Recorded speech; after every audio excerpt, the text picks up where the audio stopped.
9 to introduce our today's resource person, Yes, ma'am. Professor Dr. Yes. Rajesh Ragde, sir. Yes, please, ma'am.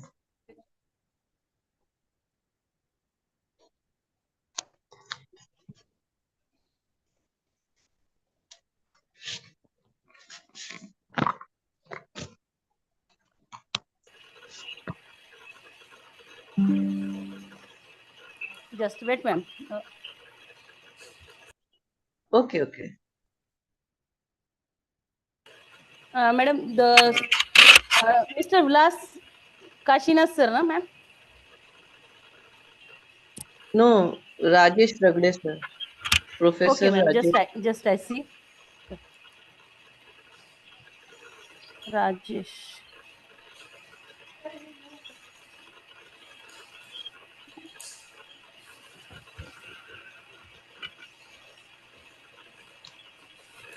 Ma'am, please send me on WhatsApp once again. Okay, just a minute.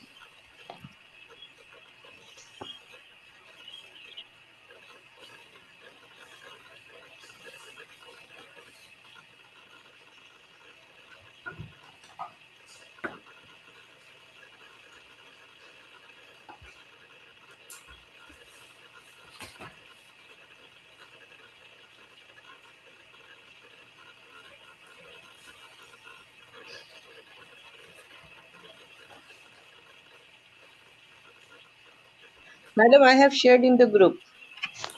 Okay, ma'am. Okay, ma'am. Thank you.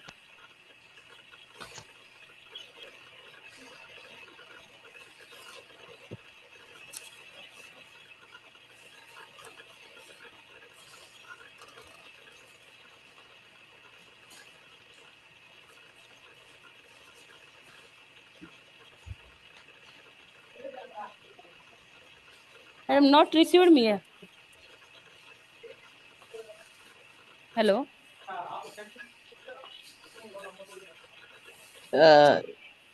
It is there. Yes, ma'am. Pathare, sir, Yes. Yes, ma'am. Received. can you just look into it whether it is there or not? Yes, ma'am. Now it is available there. Okay. Yes, ma'am. Today I present our morning resource person introduction. Professor Dr. Rajesh Ragde, sir, Director of the Department of Tourism Administration, Dr. Baba Saheb Ambedkar, Marathwada University, Chhatrapati Sambhajinagar and Tourism Expert, member of UGC, MPSC Government of Maharashtra, CBSC, Ministry of Tourism, Government of India and other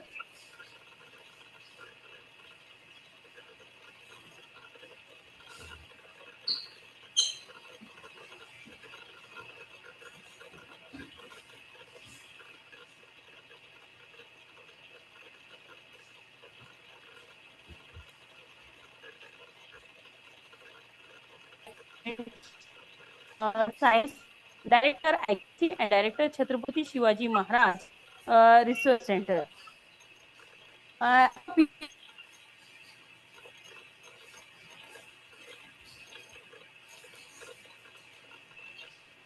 Madam, there is a technical issue on your side. You are not audible in between. Have a number of facts of his personality and his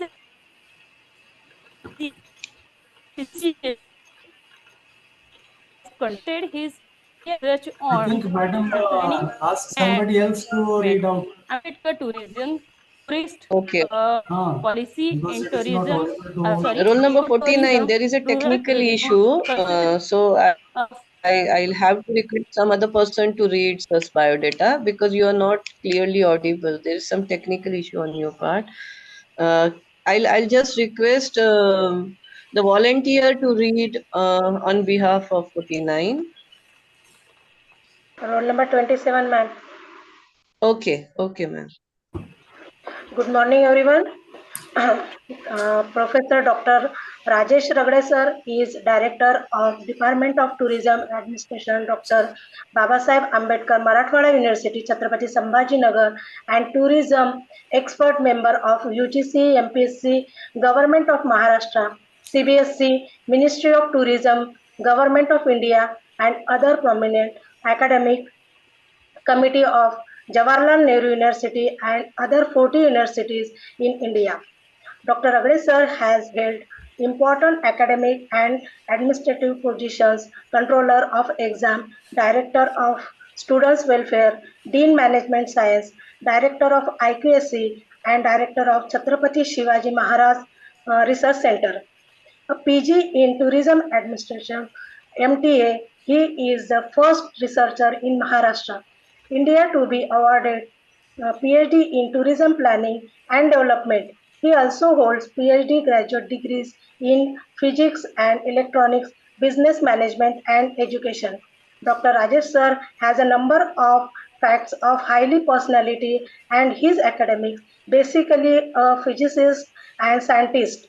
He has conducted his pioneer research of tourism planning and development, Ambedkar tourism, tourist police, ecotourism, rural tourism, cultural tourism, fort tourism, Sufi tourism, and medical tourism. His entrepreneurship and rational and scientific. His research findings have been included in the UG, PG courses and UGC net tourism syllabus and reflect in tourism planning and policy documents of India of Maharashtra.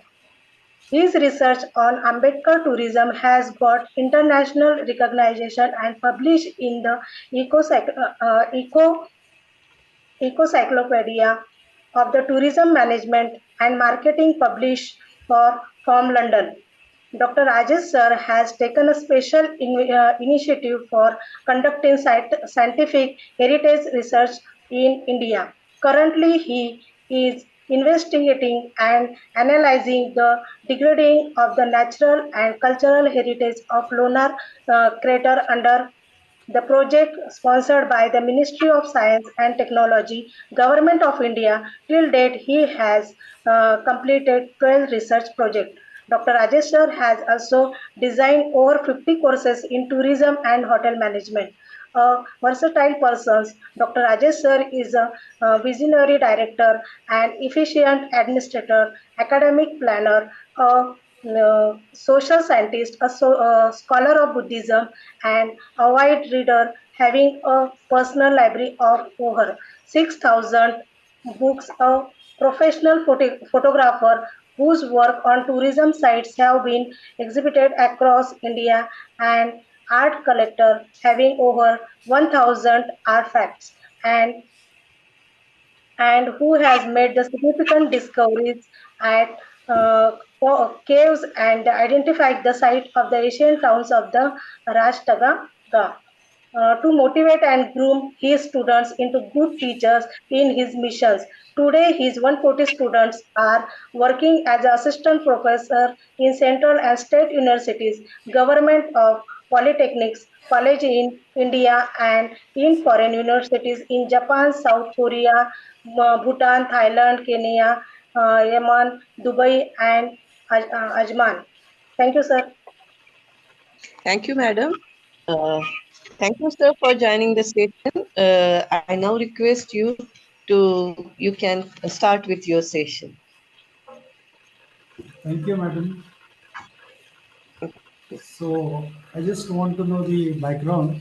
How many participants are there?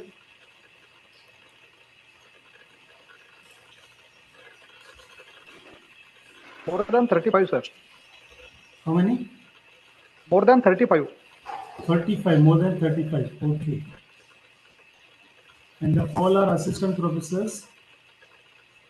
Okay, so today's session, it is not like a lecture, rather it is an interactive session. But usually I don't deliver the lectures, but I would like to have an interaction with all the participants. Whatever things I've learned over the past 40, 50 years as a student and a professor, I would like to share it with the participants. And again, I would also like to learn from the participants. I would like to get some knowledge from the participants. And thank you, Madam Professor Patil, for giving me this opportunity to interact with the young assistant professors.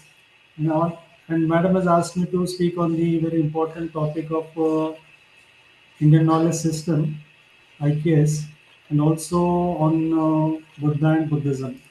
So I'll cover both the topics. In the first part, we will go into the IKS system.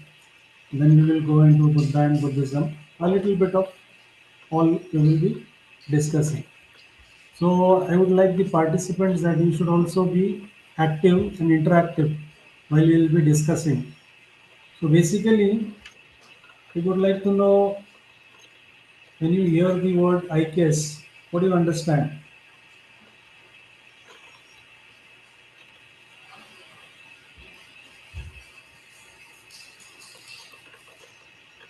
I would like to know from the participants.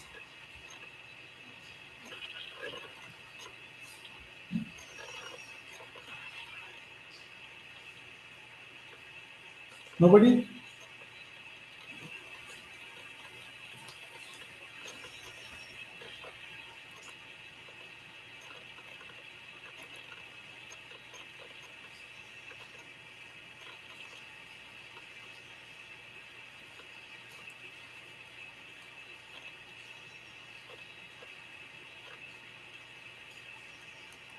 Sir आप को host है sir. Yeah, I'm co-host, but I would like to interact with the participants. Are they muted?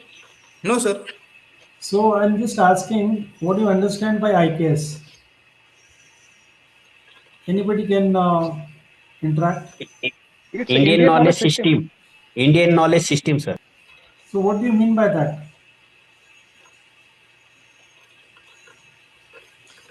In Hindi, what do you say? भारतीय ज्ञान परंपरा. Bharatiya Gyan Parampara. So actually, you're right. So when we talk about this particular topic or when we discuss, IKS means Indian Knowledge System. Very right. But again, when you go for the Hindi version, it says the official website of IKS says Bharatiya Gyan Parampara. Now, Parampara is different and system is different. First, you have to understand as teachers in higher education, we have to go into the very micro aspects. Tradition is different, system is different. Try to understand. So now when we talk about IKS, I'll just like to ask you Bharatiya Gyan Parampara or Indian knowledge system. So what do you mean by Bharatiya? Or what do you mean by Indian from your side?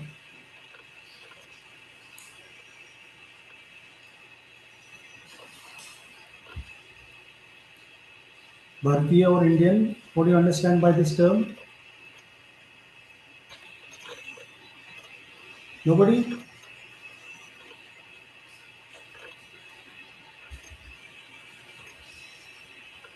Then you should be interactive. So Bharatiya means that knowledge which has been developed in the territory that is we know. I am just asking Bharatiya and Indian. Or what is the scope of Bharatiya or what is the scope of Indian?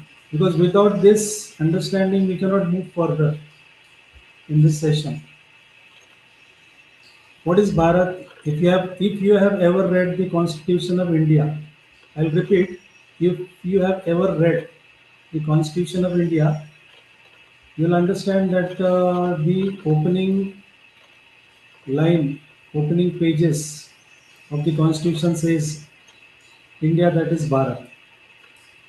So I just want to understand from your side, what do you understand about India or what do you understand about Bharat?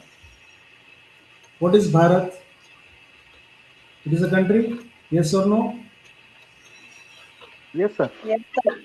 Okay, Yes, sir. Bharat, India is a country. Very good. But now, when we talk about this topic, Indian knowledge system, Bharatiya Gyan Parampara, is India confined to today's geographical area? What do you think? विविधता में एकता. Now, again, somebody else.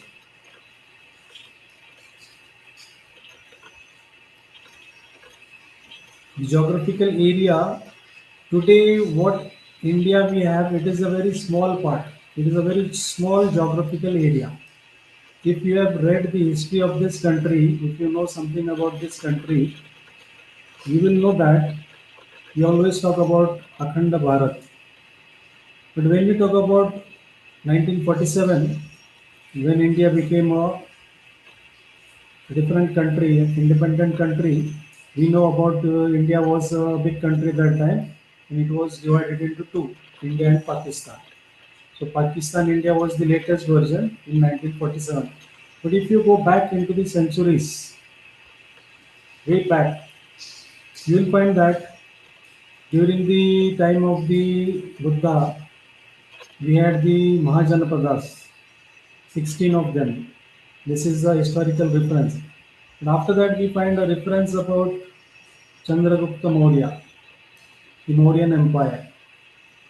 The Mauryan Empire, it was a huge one. After that, his grandson, again one of the greatest empire of the world, emperor of the world, Ashoka, Emperor Ashoka. He had a very big empire, and I have counted the number of countries existing today that were there in the then Ashokan Empire. So the magnitude of Ashoka's empire, it was so large that today's 16 countries are accumulated in that empire. So it is a huge territory. So I mean to say that today when we talk about Indian knowledge system or India, we have to take into consideration the earlier part, the earlier India, which was the Ashokan Empire. It was a huge continent, and whatever was there in that empire, that is Indian. Do you agree with me? Yes or Yes, sir. no? You're getting it? So our Indian knowledge is not confined to today's India. First point, you should understand. Indian knowledge, Indian tradition refers to the territory of ancient India. Whatever ancient India we had, that all territories, today's 16 countries, their knowledge, their customs, their beliefs, their languages, they are part of the Indian knowledge system. This is what I understand from Indian knowledge system. So this is a huge country, huge country. So what has come to India? Once upon a time, it was a huge, it was like a continent, not less than a continent. Even today, we refer to India as a subcontinent. But Ashokan era, it was like a continent, a big empire, and in that empire, what we find today, we have 16 countries. Now, what has happened? The people. Now, when we talk about India, like somebody just mentioned, when we describe India, what we say, somebody was mentioning, how you describe India in one word?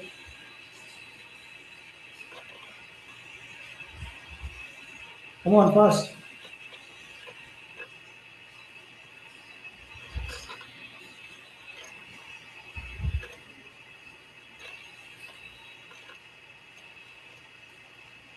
Nobody?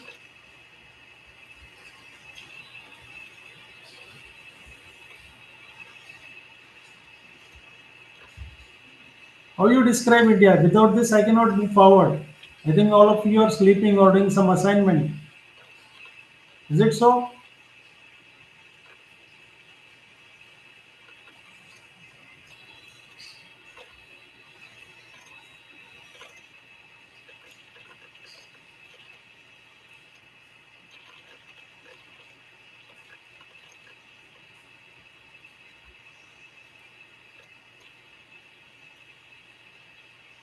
Nobody's answering. Why?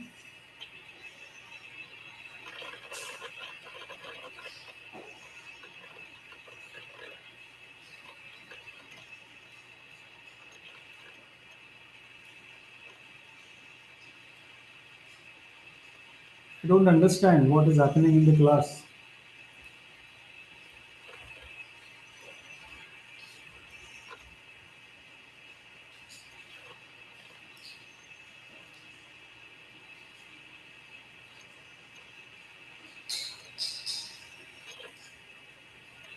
Participants, please be interactive.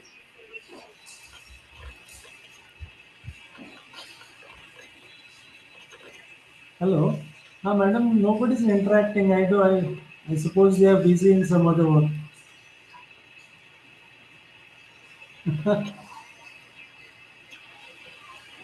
No, no, tell them to, Nick, tell them to on their cameras.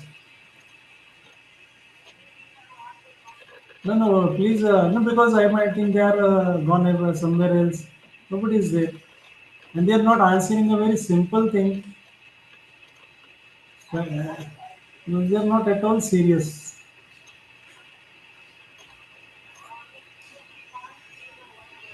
No, no, tell them to on the cameras. No, no, please tell them.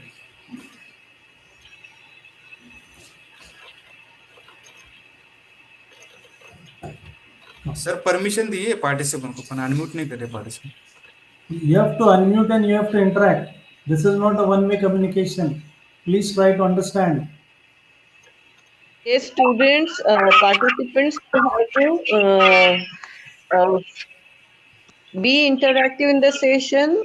You open your cameras and let us see whether you are there attending, because sir is asking you all simple questions, and you are all teachers, so it's not tough to answer the questions. Let us see whether you have all there joined. uh, so there's a request to all the participants, keep your cameras on and interact in the session. You have to be interactive. Otherwise, what will the resource person think, whether they are there or not? So he is just Because they are not there. uh, are you all there? Open your Yes, camera. Let us see if you are all there. Yes, madam. Yes. Yes, yes. Yes, roll number 25 has opened her camera. What about others? 27th Rajani. Ma'am, yes, ma'am. Yes, ma'am. 38 is there. 27 is there.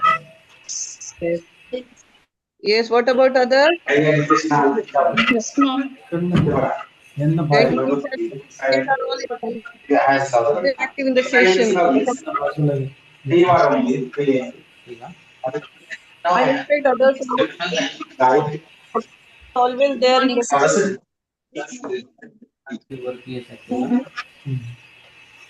Okay, Good now morning, sir. This is roll number 42 present here. Let's see you. So and be interactive. Thank you so much for uh, respecting the and continue like this in the session. Over to you. You can. You please continue. Interactive. Class interactive. okay, now you should.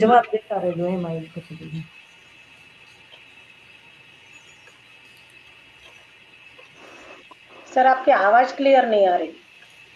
अभी सब आएगा, रुको जरा. Wait for some time. I just want to see if everybody is there. It's run at the session.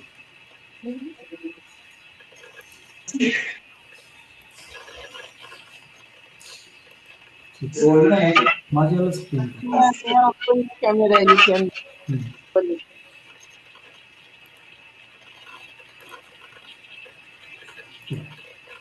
Okay, at least I can see some of the faces. Now the point is that the government is spending crores and crores of rupees on educating the teachers And if the teachers are not at all serious, what is going to happen to this generation? As teachers, please try to understand. English अगर समझ में नहीं आता, I speak in Hindi. थोड़ा समझ के लो. सरकार हम पे करोड़ों Yes, रुपया sir. खर्चा करता हर साल, इसलिए कि अच्छे टीचर्स बनाए, Yes, हमारा sir. एजुकेशन सिस्टम अच्छा हो. यहाँ मेरे को ऐसा लग रहा है कि ये सब टीचर सो रहे. Nobody is interacting. नहीं है सर, This ऐसा is नहीं है. not at all good. We should interact. When I am asking you something, I am asked you a very simple thing. How you describe India in a simple word? So please try to be interactive. So now, please tell how you describe India in one word. Anybody, anything, whatever you feel.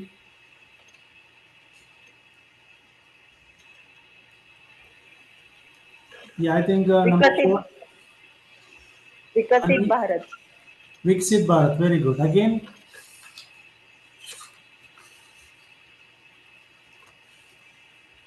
Viksit Bharat is good. Again, somebody else. Unity in diversity. Very good. Unity in diversity. Okay. So I'll just highlight on this aspect, unity in diversity. What do you mean by unity and diversity? Now, India is a country which is said that India is like a melting pot for all races, all civilizations, all religions, all languages. So, what do you understand from this? Because this is the basics of IKS. So, when we say India is a melting pot, what has happened?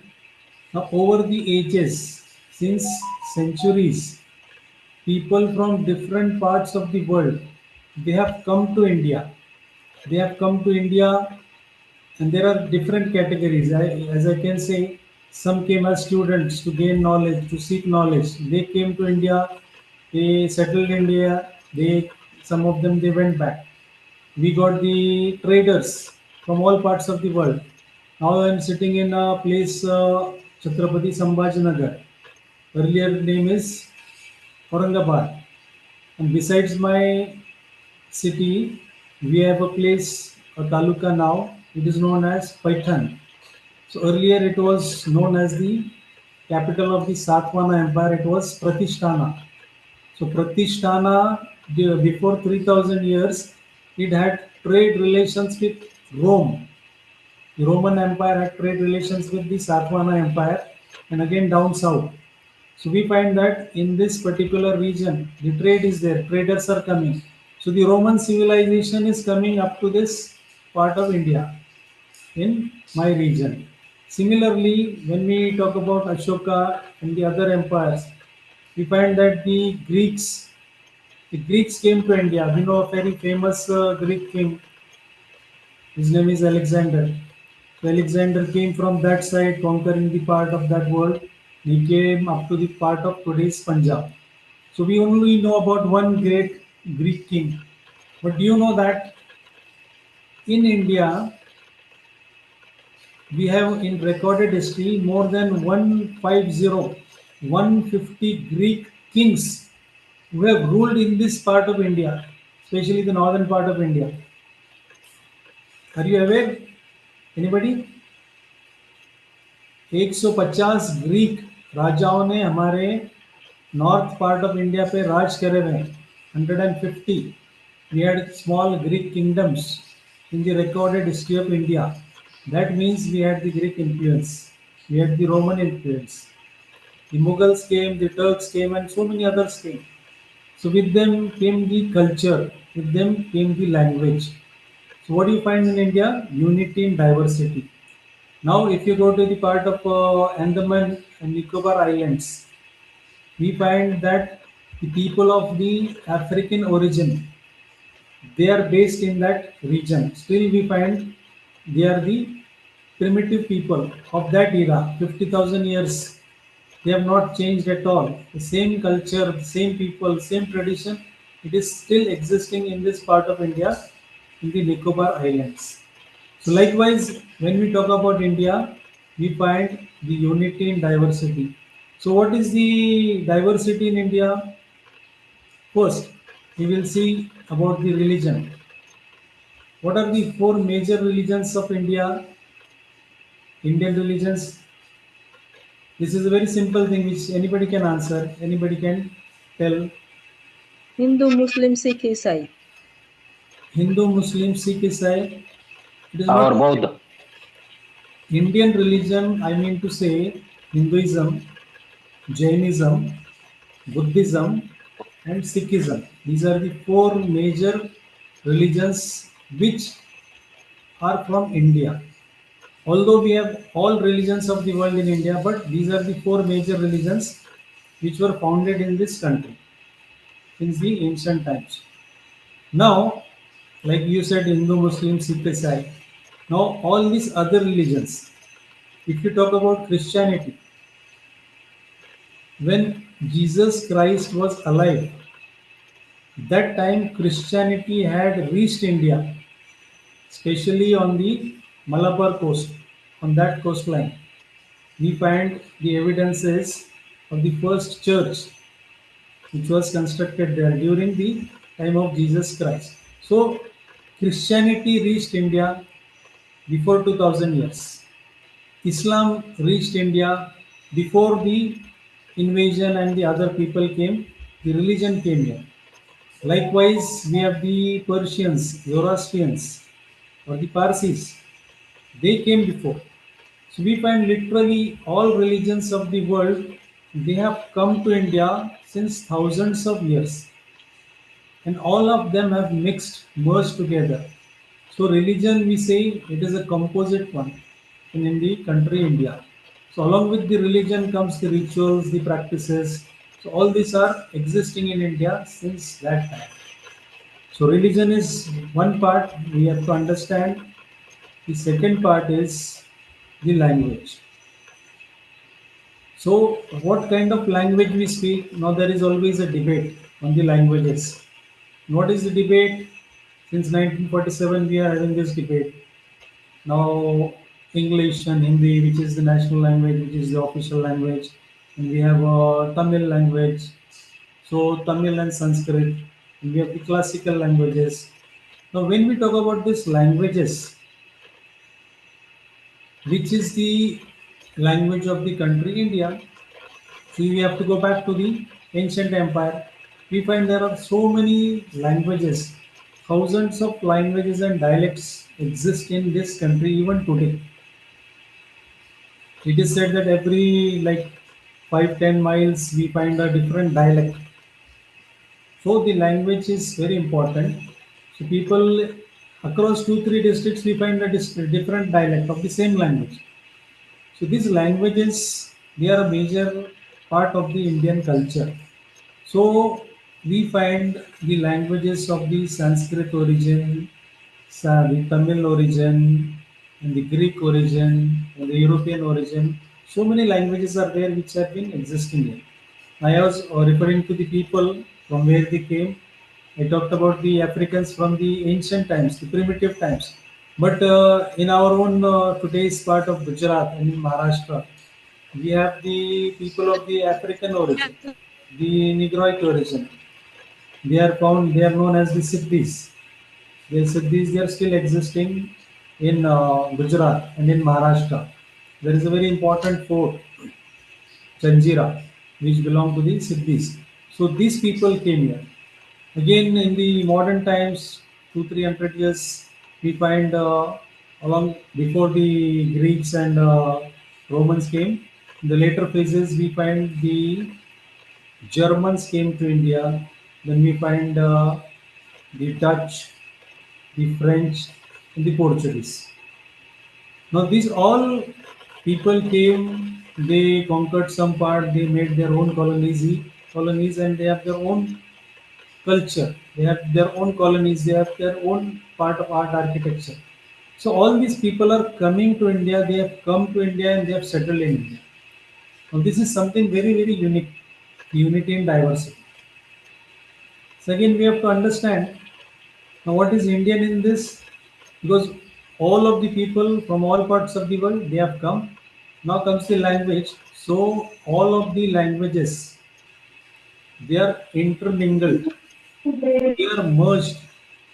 Like if I ask if there is somebody, a Maharashtrian is there, I think one Dr. Kishore Jadhav, I can read his name.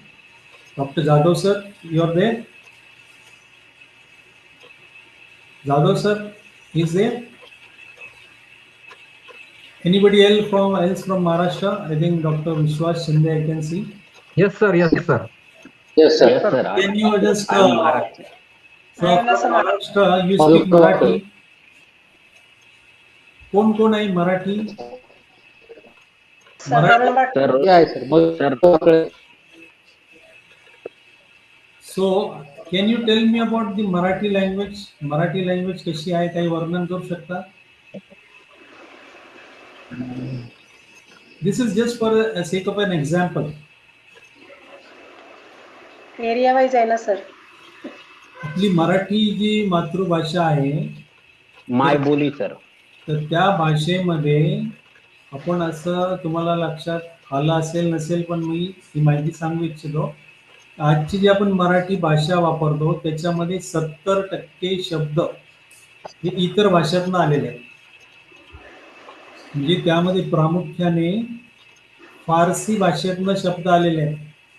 आपल्याकडे तेलुगू भाषेतनं आलेले आहेत, संस्कृतमधनं आलेले आहेत, मोडीमधनं आलेले आहेत, पाली प्राकृतमधनं आलेले आहेत, काही तमिळमधनं आलेले आहेत. So to give you an example for everybody, I speak Marathi, it is my mother tongue. But when we know about this language, when you research about this language, 70% of the words which we use in the Marathi language, we have borrowed or they have merged in the Marathi language since ages. Like I told that the Farsi language has a big influence on Marathi language. Then the Tamil, Telugu, then the Modi, Pali, Prakrut, Sanskrit, we have taken words. So this language is a composite language which is having the words from other languages. It happens with all other languages.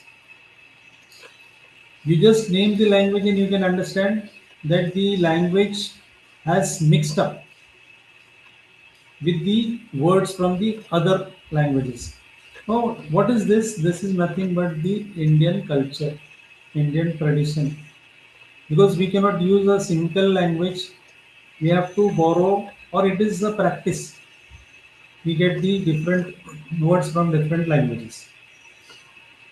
Now, what happened? Speaking upon the languages, it is very important part. The knowledge, the knowledge which was imparted to the people of India during the ancient times. So, can anybody highlight what system of knowledge we had during the ancient times? This is a very important aspect which everybody should understand, try to understand. Like in India, we have the long tradition of knowledge. But now, when we see the knowledge system, we find that in the ancient times, the imparting of knowledge, the earliest references we have in the Ramayana and the Mahabharata, where the prince, it might be Rama and his brothers and the Kauravas and the Pandavas, we have listened to their stories, read about their stories. So they used to go to the Gurukul. Yes sir. Gurukul शिक्षण पद्धती होती. So, madam, what was happening in that? काय व्हायचं त्याच्यामध्ये सांगता तुम्ही? हो, जेव्हा ते राजा जे होते त्यांची मुलं जेव्हा लहान होते तेव्हापासूनच त्यांना पाठवलं जायचं आणि तिथे जे काही साधू काही गुरुजन असतील म्हणजे मोठे झाल्यानंतर घरी परतत होते. त्यांना 4 प्रकारचं ज्ञान दिलं जायचं, वेद, शास्त्र, उपनिषद, आणि मग त्यांना पाठवलं जायचं. गुरुच्या आश्रमात जात होते सर विद्यार्थी ज्ञान घेण्यासाठी. येस, गुरुच्या आश्रमात. Very good. सो आपल्याला लक्षात आलंय की गुरुच्या आश्रमामध्ये, so because the participants are from all over the country, I'll be communicating in English, and maybe if you want, sometimes I'll switch to Hindi. But basically, when we now, as some of the participants have rightly said, we had the Gurukul system where the pupil we used to go to the ashrama of the Guru. And there you used to get some sort of education, some sort of knowledge from the Guru. So now this knowledge system existed in the ancient times, and we have the evidences which are mentioned in the ancient epics, Ramayana and Mahabharata. Now, what you understand from this? Some madam mentioned that the prince they used to go there. Means now here you have to understand there is a story. There is a story in the Mahabharata about Eklavya. Has anybody heard about Eklavya? Eklavya ऐकलंय आपण कोणी सगळ्यांनी स्टोरीमध्ये? हो sir. Yes, no? Oh, yes, sir. Can anybody describe that episode? What happened in the Eklavya part?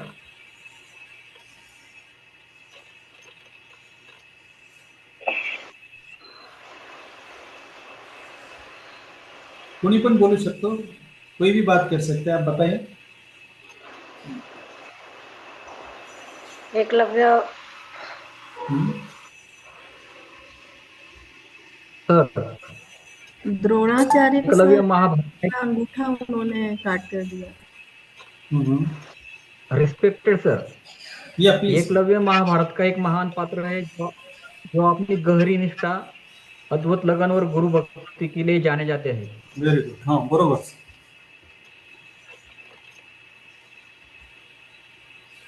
कोई और बोलना चाहेगा? Hello sir. द्रोणाचार्यांनी त्यांना शिक्षण म्हणजे द्यायचं जेव्हा नाकारलं होतं, तर त्यांनी त्यांचं पुतळा बनवून त्या पद्धतीने स्वतःलाच शिक्षित केलेलं होतं की कशा पद्धतीने धनुर्विद्या असेल किंवा इतर असेल ते त्यांचा पुतळा समोर ठेवून त्यांनी ते आत्मसात केलं. अगदी बरोबर. So madam has rightly told about this story. So I'll just elaborate and relate this with the knowledge system. It is very important for you to understand. The story in the Mahabharata about Eklavya says that Eklavya was denied the training or the education from the Guru. Why? त्यांना नाकारलं. Why? शूद्र होता तो sir. काय होतं? शूद्र. Shudra. जातीचा. This is what I wanted to hear from you, to understand from you. Now, you are aware about the Varna system in the society. Since the ancient times, we had the 4 Varnas. Which are the 4 Varnas? 4 वर्ण कुठले होते आपल्या याच्यामध्ये? In our system? ब्राह्मण, क्षत्रिय, वैश्य आणि शूद्र. 4. ब्राह्मण, क्षत्रिय, ब्राह्मण, क्षत्रिय, शूद्र आणि वैश्य. ब्राह्मण, क्षत्रिय, वैश्य आणि शूद्र असे 4. 4. We had 4 Varna system. 4 classes in the Varna system. Now, the point is, the first 2 classes, they were entitled for education. Hakka. In the ancient times, only 2 classes were entitled to get education, and the Guru in the Gurukul, he only gave admissions to them. He only admitted those people from those classes.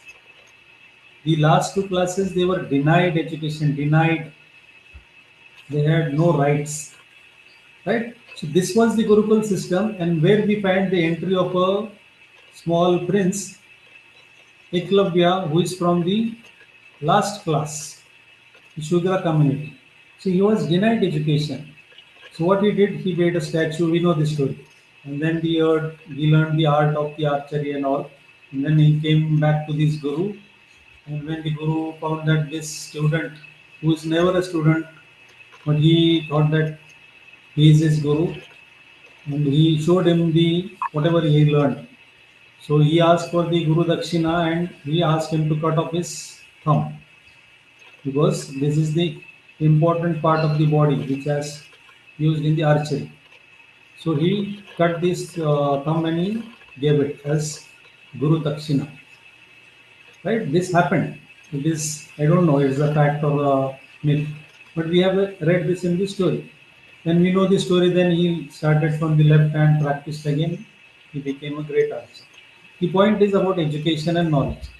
So some people were given knowledge, imparted knowledge, the others were denied knowledge in that time, in that duration. Now from Gurukul, we have the earliest references of the knowledge, education. Now we boost about a particular aspect in the education. We boost that India is the first country to have the universities in the world, first universities in the world. कुठल्या आहेत universities? कौन सी universities हैं India के? Nalanda. Nalanda. Takshashila. Takshashila. Nalanda, Takshashila. Very good. Again.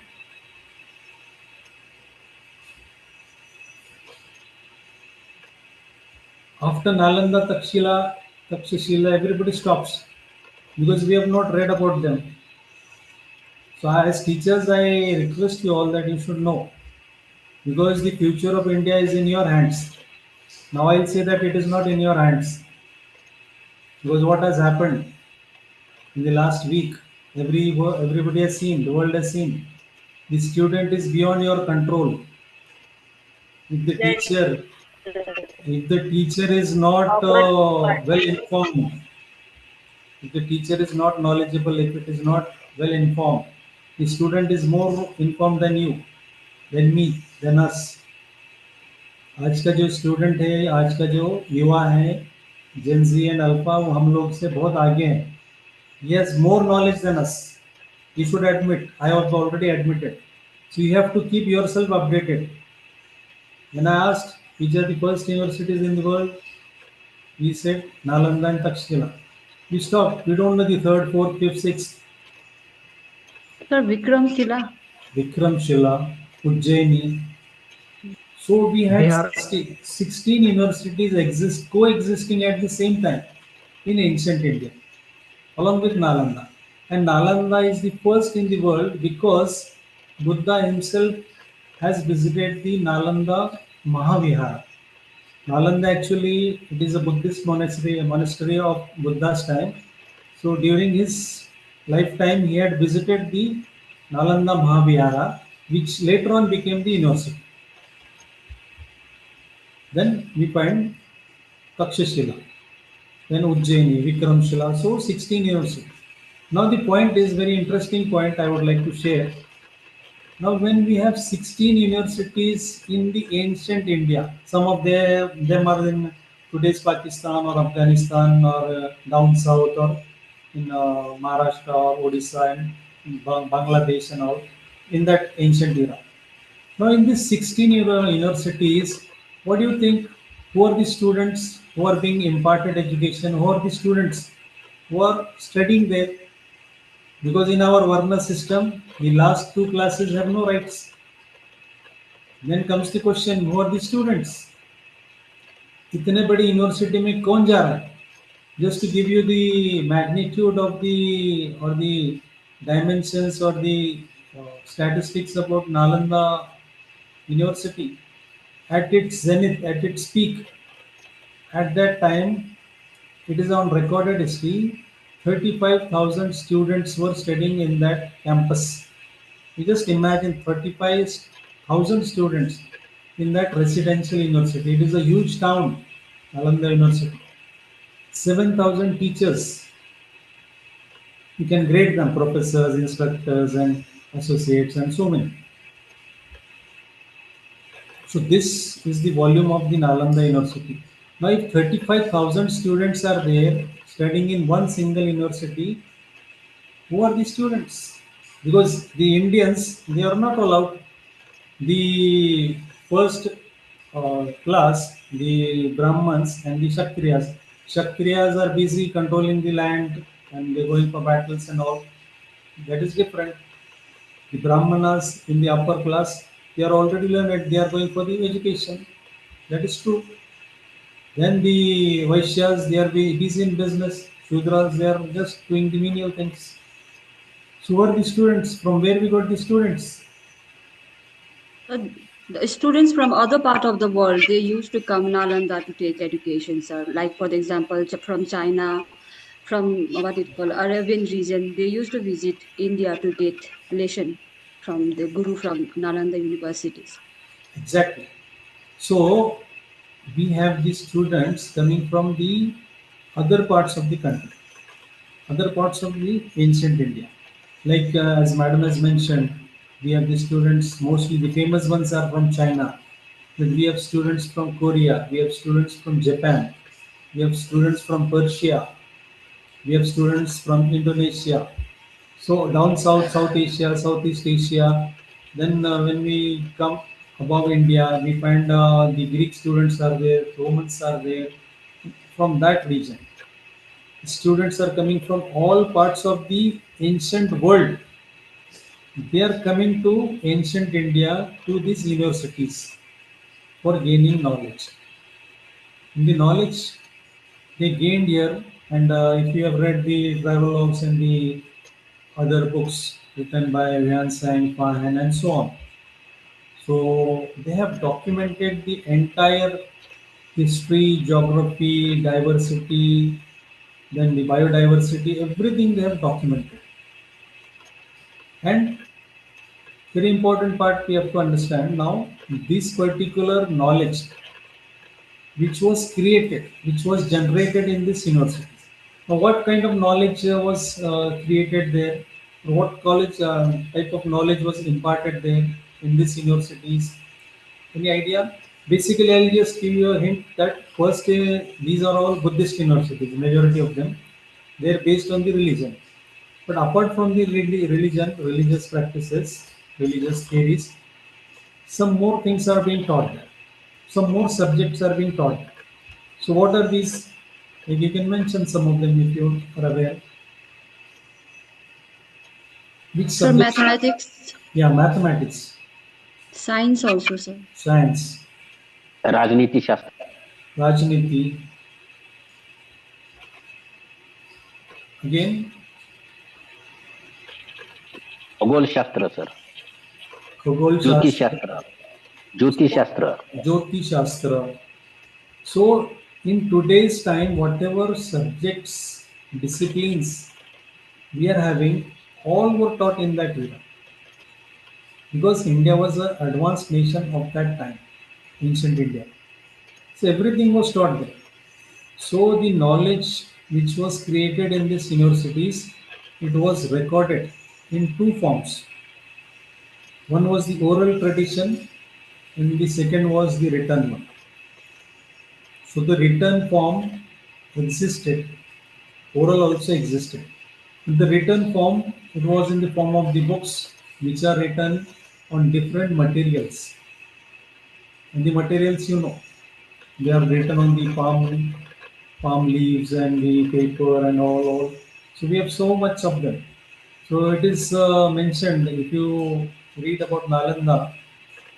So 9 million books were there in the library of Nalanda, which was in three independent buildings of 9 stories. 9 story का building है, ऐसे 3 buildings हैं, उसमें ये सब बुक्स रखा. In these books, it is estimated 9 million. इतना बड़ा लाइब्रेरी है नालंदा का था. Now what happened since the time of Buddha, Buddhism flourished after him. Ashoka propagated that. I'll talk in the other part. But when we find that in the 12th century, 1280, specifically 1190 something, when we had the invaders coming from the northwest of India, from the northeast of India. Everybody is coming to this prosperous, great ancient India. Now we have an episode of one Bakhtavar Khilji. Have you heard about him? Bakhtavar Khilji. Now this is very important for everybody of us to understand, to know. Bakhtavar Khilji invaded India of that time, and first thing he did, he destroyed Nalanda and all educational centers, universities. So when he destroyed the University of Nalanda, he killed the teachers and the students. Most of them, they were killed. Some of them, they could save their lives and they fled. They ran away. Wherever wherever they could find a way, they ran away. So we find that they went towards Tibet, towards China, and towards anywhere, wherever they found a way. So some of them survived, and he killed the teachers, the students, his army, and then they burned the library of Nalanda. It is in recorded history.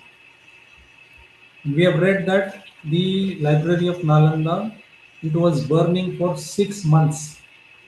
6 months, 6 महीना library जल रहा था नालंदा का। ऐसा हमने इतिहास के पन्नों में, किताबों में, रिकॉर्डेड हिस्ट्री में पढ़ा है. So what I mean to say that it is not like that. 6 months later, it is just burning. What happened that for 6 months, the books of Nalanda they were put as fire, as the firewood. वहाँ पे वो जो लोग थे, उनके जो soldiers थे, उनको खाना पकाने के लिए, उनको नहाने के लिए गर्म पानी करना है, तो चूल्हे में ये किताब डाल देता है. ऐसा 6 महीना वो किताब जल रहा था. For 6 months they used these books for this purpose. Just imagine the knowledge which was lost.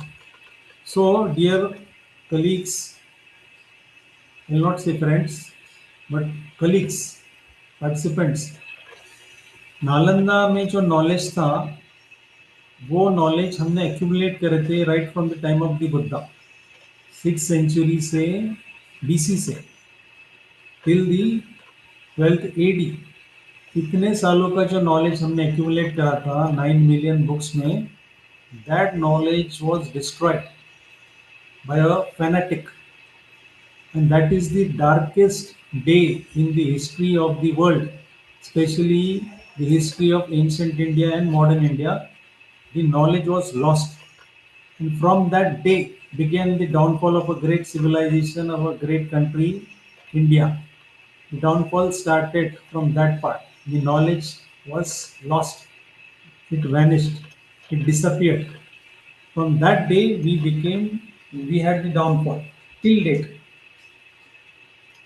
If you are understanding what I say, इतने 1000 साल का नॉलेज एक फैनेटिक ने चला दिया, कत्लेआम कर दिया, टीचर स्टूडेंट्स को मार दिया. उसके बाद में हमारा डाउनफॉल इंडिया का शुरू हो गया. So once upon a time we were the knowledge super power in the world. Now we have been reduced, again we are regaining. समझ में आ रही बात? तो ये जो नॉलेज था हमारा, वो डिस्ट्रॉय हो गया, खत्म हो गया. From that again onwards, you can read the history, what happened. Again, there are so many battles, wars, and we are fighting for different purpose. There is no knowledge, nothing, no creation of knowledge. But what happened to this knowledge? Now that is very important for us to understand. Now this knowledge, it was already taken by the Chinese scholars. We read about Yuan Sang and Fan, or so many others.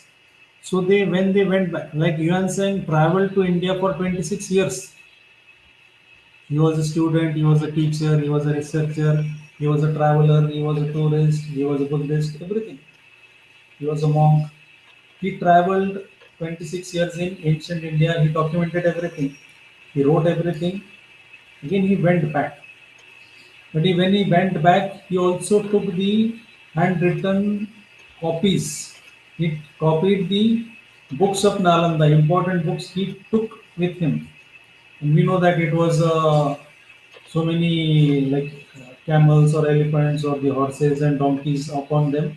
All these books were put and he carried them to China. Now this knowledge was taken away to China. It went to China and it is very secure there. We are still having the ancient books of this Nalanda University. Similarly, the Tibetans. Now we have the Tibet. Now we know about the Dalai Lama and the others, but the people, the monks and the teachers from Nalanda, they went up towards Tibet. They took the knowledge with them, whatever they could carry with them. So it is still existing there in Tibet. Again, it is again in China. So it is existing in the Buddhist monasteries in Tibet, in other parts of the world. Now this knowledge is stored in the other countries of the world, and we have lost everything. Again, very important part, like in after this invasion and all, we found the downfall of Buddhism and again everything. Again, a revival of invasion was there, and again the knowledge part was lost. So it was lost for so many years, so many hundreds of years. But now, a point for all of us to understand. Now, what happened to this knowledge? It is there, and what they have done with this knowledge, what kind of knowledge they had, like we have mentioned some of the subjects. Now I'll tell you some examples. What happened to this knowledge when it went to the other countries? काय झालं असेल काही वाटतं आपल्याला काही अंदाज? Anybody?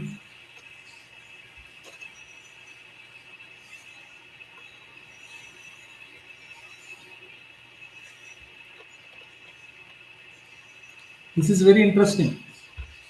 Now we talk about the GDP of our nation, of India, the progress of our nation, and we see that the progress of the other countries. Now China has gone ahead of India in so many terms, right? Japan is ahead of us, Germany is ahead of us, Europe is ahead of us. Why? My point is why. Can anybody link something?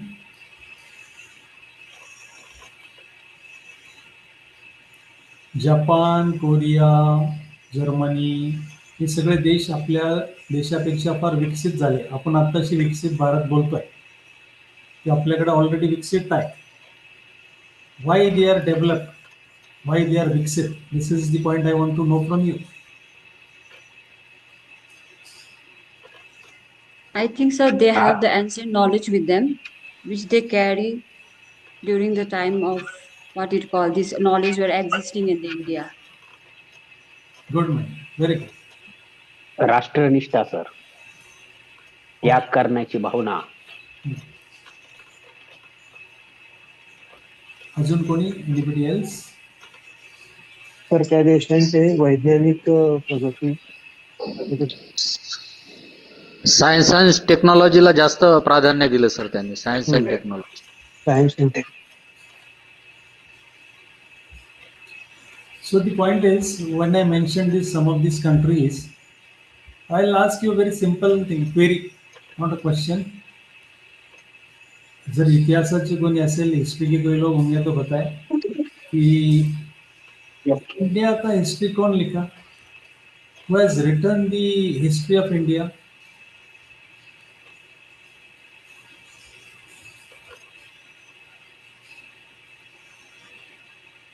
Max Miller.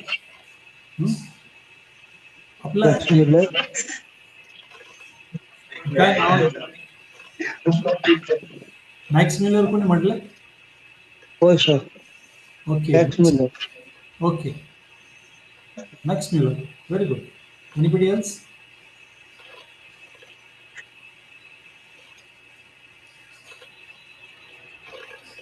काय म्हणलं? Okay, some names have come. Now, sir mentioned about name Max Miller.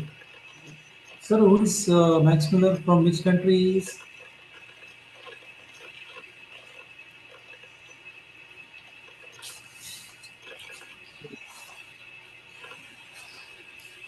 Britain.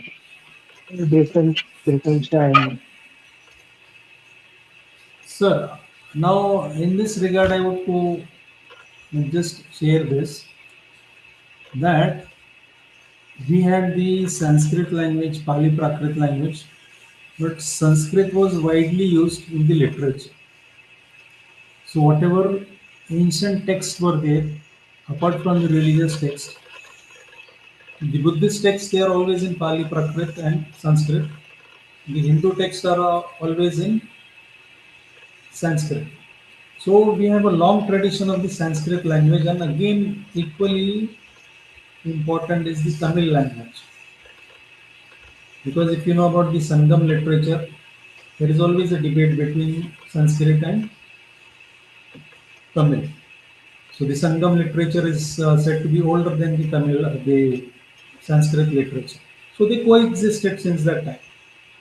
But the point is, Sanskrit is a language which we find that most of the European languages they are based on the Sanskrit language, especially German.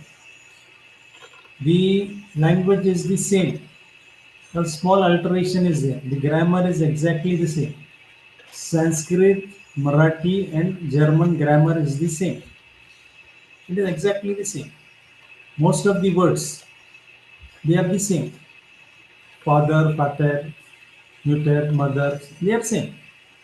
So the Sanskrit language, from that emerged the German language.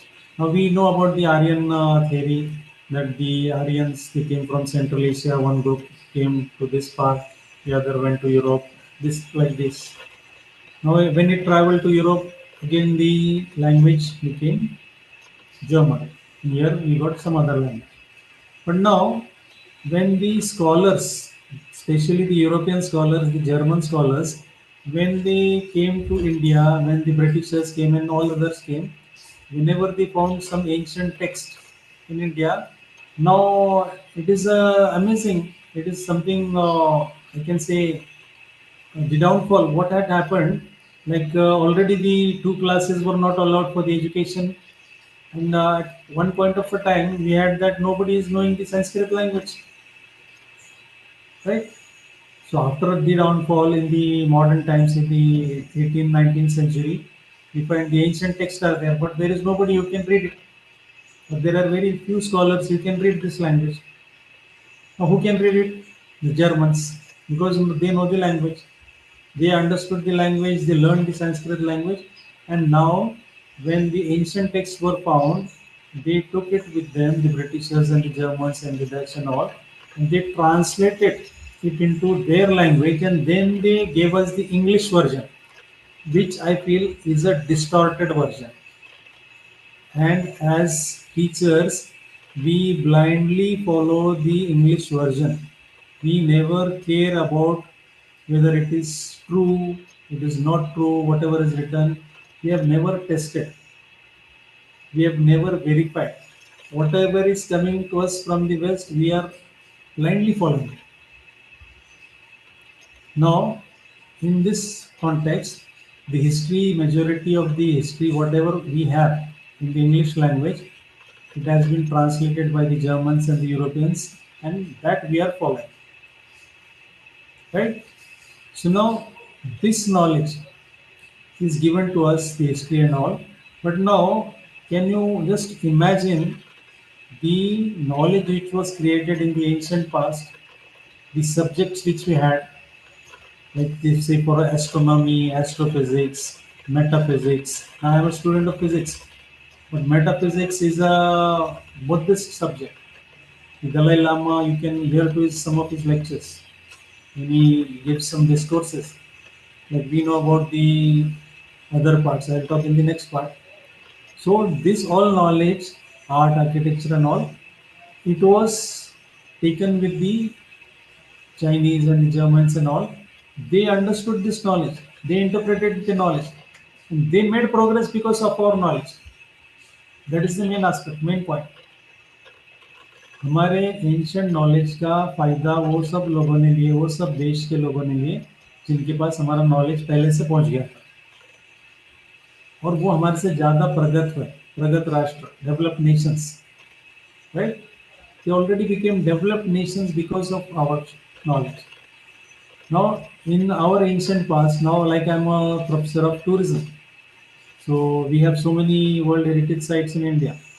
6,600 6,600 plus sites are there which are under the Archaeological Survey of India. These are the protected sites. Protected sites किती आहेत 6,600 plus.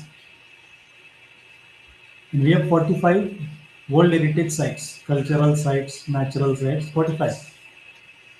Apart from that, we have so many mandirs, masjids, mausoleums, churches, so many religious monuments, so much we have.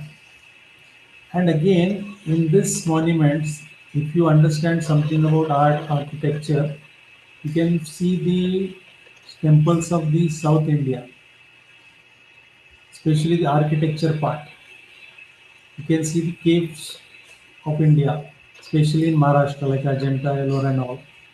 You find that there is a. I always talk about Ajanta and Ellora. You can find some of the lectures on YouTube also. I will share some links. Has anybody seen Ajanta? Ajanta or Ellora? Yes or no? Yes, sir. Yes, sir. ज्यांनी yes म्हटलं त्यांनी काय बघितलं तिथे काही एक दोन ओळींमध्ये describe करता सर मॅडम सर मी अजिंठा केव्स बद्दल बोलू शकतो. हा बोला ना मॅडम. तर मी कॉलेजला तिथे अजिंठामध्ये. तुम्ही तिथंच आहात का? हो सर, अजिंठा गावामध्ये कैलासाची बाबूरावजी काळे महाविद्यालय अजिंठा गाव. अच्छा, बाबूरावजी काळे महाविद्यालय. कुठला विषय मॅडम? सर हिंदी विषय माझा. हिंदी विषय. तुमचं कॉलेज गावातच आहे का अजिंठ्याला? नाही सर, त्यावेळेसच्या आधी आहे. सोयगावला आहे का? त्यावेळेस खाली आहे 10 किलोमीटर आणि माझं गावामध्ये कॉलेज. अच्छा, ठीक आहे. तर काय सांगू शकता मॅडम अजिंठ्याबद्दल थोडस? तर अजिंठाबद्दल बरेच माहिती आहे. माझे बुक्स पण झाले त्याच्यावरती लिहून. अजिंठा केव्स मध्ये पदम पाणी वगैरे जे आहेत, ज्या मूर्त्या आहेत, त्यामधले जे कलाकृती आहेत त्याबद्दल बरेच आहे माहिती थोडीफार. बरं, नाईस. काय वर्णन काय कराल त्याच्याबद्दल? तर माझ्या बुकचं नेम आहे अजिंठा के गुफाओं में चित्रित मानवीय संवेदना. अच्छा. Anybody else?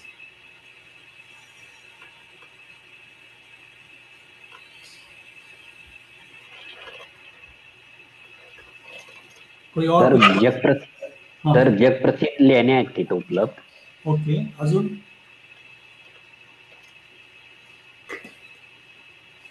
त्यातून आपल्याला सर प्राचीन भारताचा इतिहास, तत्कालीन संस्कृती याविषयी माहिती मिळते सर आपल्याला. गुड. आणखीन काही?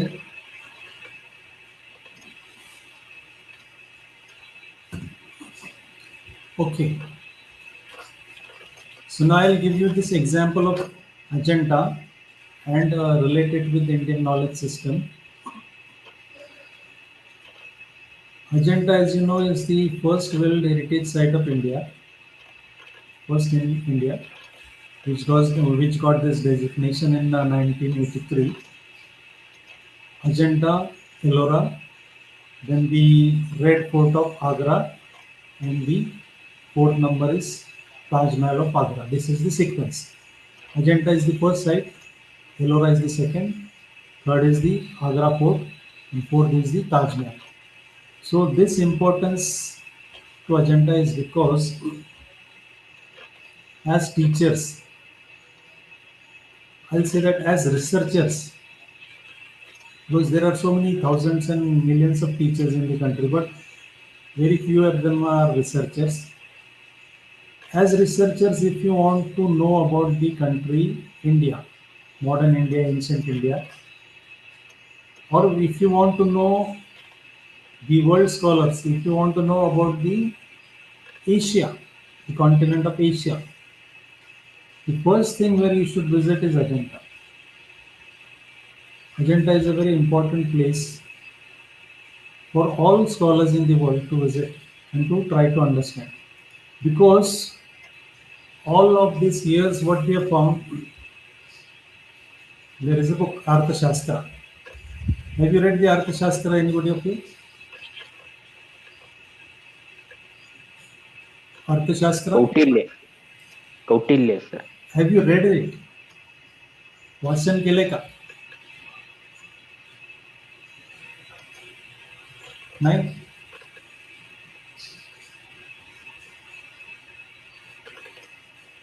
Now, the point is, the book of Arthashastra, last some 100 years before, we found one copy in South India, in the house of one person. It was a translated copy, ancient copy. Sometime it was translated or it was handwritten copy. The last copy which was found, again it was sent to Germany, and again the Germans, they translated and they gave us the English version of the Arthashastra, what we find today. Okay, again it is coming from the same set. Getting it? So the Arthashastra, again it is there, available there, but it is a translated and edited version in the English language. We have never seen, you have never seen, I have never seen this ancient book Arthashastra by Kautilya or Chanakya, right? But we have the reference and we have got the version of a last existing book that we have. So history is like this. We have to rely on the historical sources, literary sources, whatever are existing. Again, we have to re-examine and rewrite, refine. This is happening. But now what you have to understand, when you want to know something, it should be visible to you. डोळ्यांनी दिसायला पाहिजे, आंखों से दिखना चाहिए. सो दुनिया में ऐसी एक ही जगह है, अगर आपको इंडिया समझना है, एशिया समझना है, you have to go to Ajanta. There you can go and see what existed before 2200 years, because it is recorded in the form of the paintings and the sculptures. 2200 years before what was existing, that is depicted in the caves of Ajanta. So when I deliver a lecture on Ajanta, I always say that it takes more than one lifetime to understand Ajanta. I'll repeat, it takes more than one lifetime to understand Ajanta. Hindi में मैं ऐसा बोलूँगा ये कि आपको अगर agenda समझ के लेना है तो आपका एक जन्म कम गिरता है. You have to take one more birth to understand Ajanta. This is the tremendous knowledge which is stored in the form of paintings. And this knowledge has not yet been interpreted. Not yet been interpreted. There was a professor from Michigan University, Professor Walter Spink. He spent 40 years, 40 years of his life studying Ajanta. He has volumes. He has written volumes on the Ajanta caves. When he was a professor, he used to frequently visit Ajanta. After that, he stayed back in Ajanta for last 20 years. Some 4 or 5 years ago, he left us, left the world. But in the last 20 years, he was staying in Ajanta, studying Ajanta. But again, the interpretation is not yet done. So it takes more than a lifetime. That is the source of knowledge. Madam, mute kara. So it takes so much time. So that knowledge is stored there. Now we have the Indian knowledge, the ancient knowledge which was existing. I'll give you one example. Now, what we have done, how to make use of the ancient knowledge. Anybody from science, physics, chemistry? Is there anybody?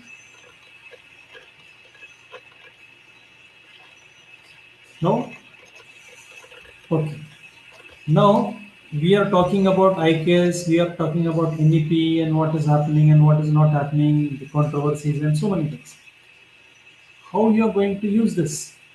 The Europeans, the Westerns, they have already used our IKS. How they have used our IKS? Let's take some examples. Like Indian knowledge, we can give several examples. Like I'll say, give you an example of our ancient form of healing, ancient form of medicine, right? Or we just for example take yoga and pranayama. So what is happening? Yoga and pranayama has reached Europe, has reached the West long back. If you just click, if you take any country, like suppose you take UK or you take any country, European country, and you just click, you just search for yoga centers, you'll find so many dots. It is very popular in the West, yoga and pranayama. But again, in India, what we follow, we don't follow yoga and pranayama. Very few people. We follow the Western one. We go for the aerobics and the Zumba and all. So that we are following. Vice versa.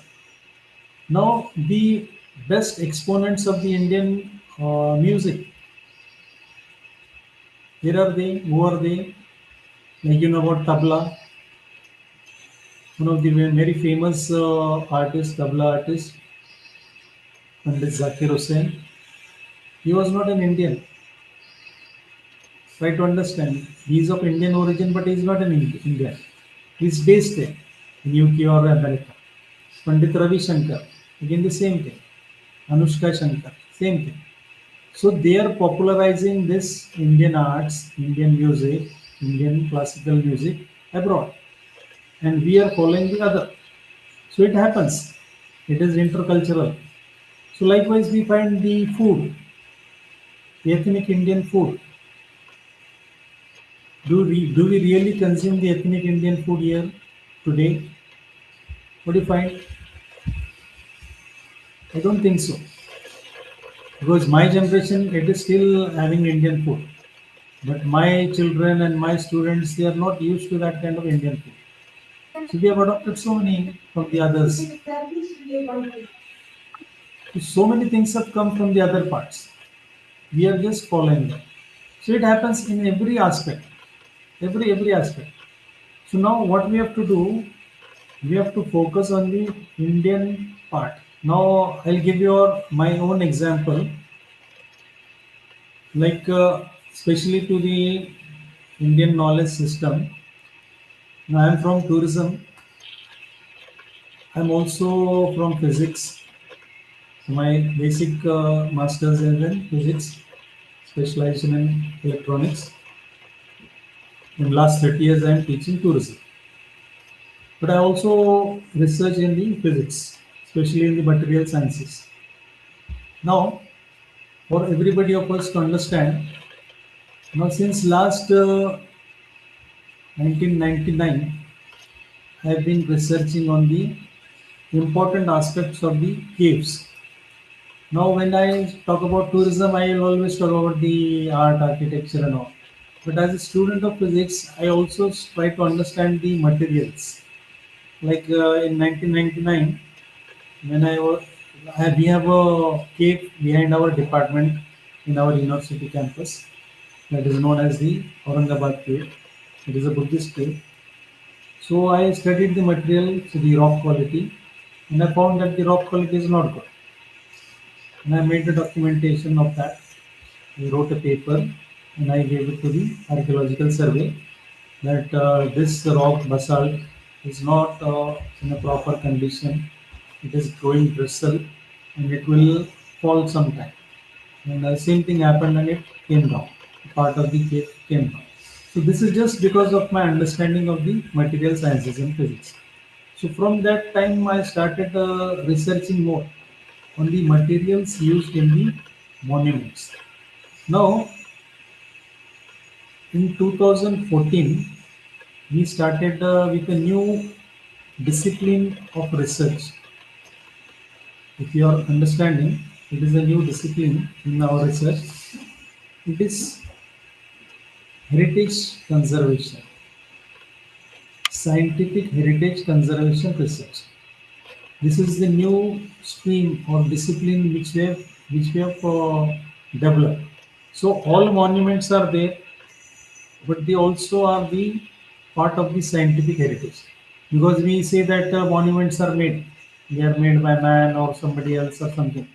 But how they are existing? Like for example, how the caves of Ajanta they are existing since 2200 years. Very big question mark.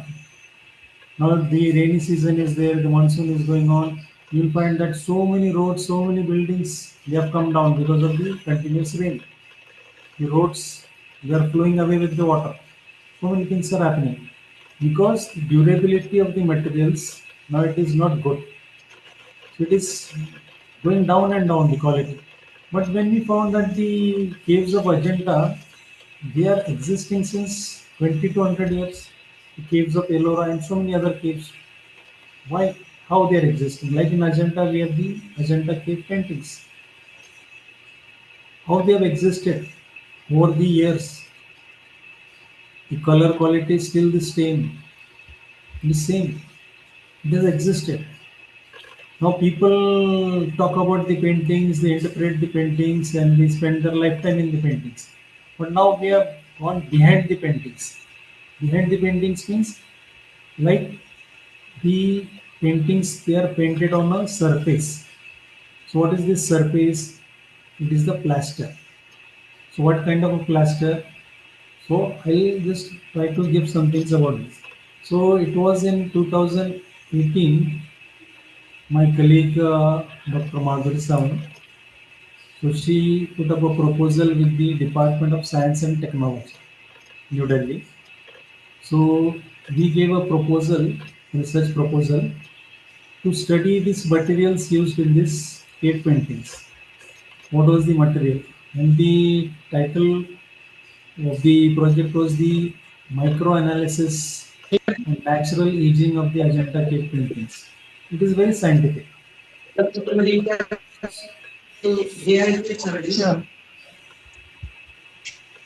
Phone है Vivo. Please unmute. Mute. You will mute your mic. So we put that proposal, microanalysis and natural aging. So in this we studied the particular surface. So we could get some samples and we did this analysis. Now like suppose I am here you can see this wall surface is there. This is a wall. It has a plaster. It has a color. So every 2-3 years we have to repaint it or the plaster is peeling out. The plaster Popade येतात पडून जातात 2-3 वर्षामध्ये. This building which is there, after 50 years we have to demolish it. Again we have to construct a new because the durability is not there. But how this ancient material is still existing? So we were thinking about that and we did a scientific investigation. For 3 years we did this scientific investigation and based on that we got the samples, we made the analysis, and fortunately we had a very important person with us who worked on this project. His name is Dr. Manager Singh. Earlier he was the working with the ESI, and again he was the director of the National Museum Institute. He was also the Director General of National Chemical Laboratory in Lucknow, Conservation Laboratory. So with his expertise and our vision, we studied the Ajanta cave paintings and the materials, and we could analyze certain aspects. And after analyzing that aspects, the papers were published in the Q1 journals, scientific papers. And after that, what we did, I'll just show you. So after studying, understanding the material, how it has wheat and wheat, white wheat, wheat wheat. So after investigating, after getting the results, we found out the material, the composition of the material, what they had used 200 years before, what material was there, which was used, and the same material we recreated. You are getting me? So what we did, the same material we prepared in the lab, and again we prepared that material and we did this. You can see this. This is a brick. This is a brick made out of that scientific composition which was there during that era, 20 to 100 years. The same material we recreated in our lab, and we made a building material in the form of the bricks. And we also got a patent for this particular brick. Now this is very lightweight. Now the speciality of this brick is that in the summers it would be cool, and in the winters it would be warm. So there would be no effect of the climate on this particular building material. So this is what we have recreated. So what you can understand from this, please. So what you have understood from this, like we are very serious. We tried to recreate this ancient material, and we are trying to use it in today's era. We already got a patent. म्हणजे हिंदी में बोलना चाहूँगा कि हम लोग ने जो 2200 साल पहले वो जो एंशियंट पीपल ने ये जो मिक्सचर बनाए थे, वो जो कंपोजिशन करे थे, वो हमने रिक्रिएट किया। वो सब हमने ढूंढ के निकाले कंपोनेंट्स उसमें क्या क्या है, और वो निकालने के बाद हम लोगों ने वो सेम मटेरियल बनाए जो हम आज के दौर में यूज कर सकते। So this is how we have to make use of the science, technology and the lost Indian knowledge, that Indian knowledge which we could recover. और इसके बाद में we are going for more, and a very important thing, one of the major discoveries which we made in this, like the components used in this mixture. So it was one root of a plant known as cannabis sativa. Cannabis sativa, does anybody know? Hindi name, Marathi name. Cannabis sativa means ganja. गांजा plant असता ना, गांजा का plant का roots, it was used in this mixture. So we recovered that particular thing. We identified that it is this. And for this again, this particular it is banned in Maharashtra. So the roots and other we couldn't get, but we got it from Himachal Pradesh, from where we could get some extract, and that was used. So this is how we have to, again, now it is for everybody. So whatever knowledge we are having, the ancient knowledge, we can still recover it. We can again rediscover it. We can identify it, and again we can recreate it. So this is something very unique. And I think there are so many things, thousands of things which are missing out, which are there in our system, knowledge system. We just have to identify. The only thing is that we have to be curious. The curiosity part should be there. Then and then only we can go for some good things. Like somebody was talking about the initial Viksit Bharat. How we can become Viksit Bharat? What we have to do? Can we go back to that era of Nalanda? Anybody? Yes, actually, I think we must do this. Our ancient knowledge we must recover again by way of making researches and all, as same as you have done it in your field, and you have just created one brick. But brick by brick, we can all together bring that same the strong base of Bharat. That would be actually, I think, the Viksit Bharat. Like when we talk about the Viksit Bharat, no, I have got some figures. Like I had used this in some other lecture for Viksit Bharat. So it is about the quality of education. Actually, I will quote this. According to the India's Graduate Skill Index 2025 by the Mercer Mathil, only 42.6% Indian graduates are employable. You have to understand, we have to introspect this. Why only 46% of our students, our graduates are employable? The others, they are not employable. Means like 58% are not employable. So we have to think, we have to understand the situation. And talking about the teacher quality, we need to understand, we need to talk. Like most of them, most of our teachers, they are still struggling. They cannot read, they cannot write. Especially the handwriting, you can just check. Because not all teachers are that well versed with the language and the content. In several of my introductions, not only today, but whenever we were having this in the HRDCs in our university, in other university, the participants, they couldn't even read the given introduction on the page. So many mistakes. So that is the quality of the teachers. We have to understand. We have to again this is the criteria. What we are doing today, it is the orientation, it is the faculty induction or the refresher or orientation. Every time we have to go and attend. We have to interact with people. We have to understand. Because if you are not well versed, then our generation, new generation, just think about the Gen Zs. What will happen with them? Last 2 3 months back, uh, I was there in Vishwakarma University, Pune. So we had a FDP for the youngsters, young teachers. Today I was there for the inaugural session. So the theme was very unique, pertaining to our times. That is developing teaching pedagogies for the Gen Z and Alpha. That was the theme. So I gave the inaugural address, and that time, incidentally, the Nepal incident had happened.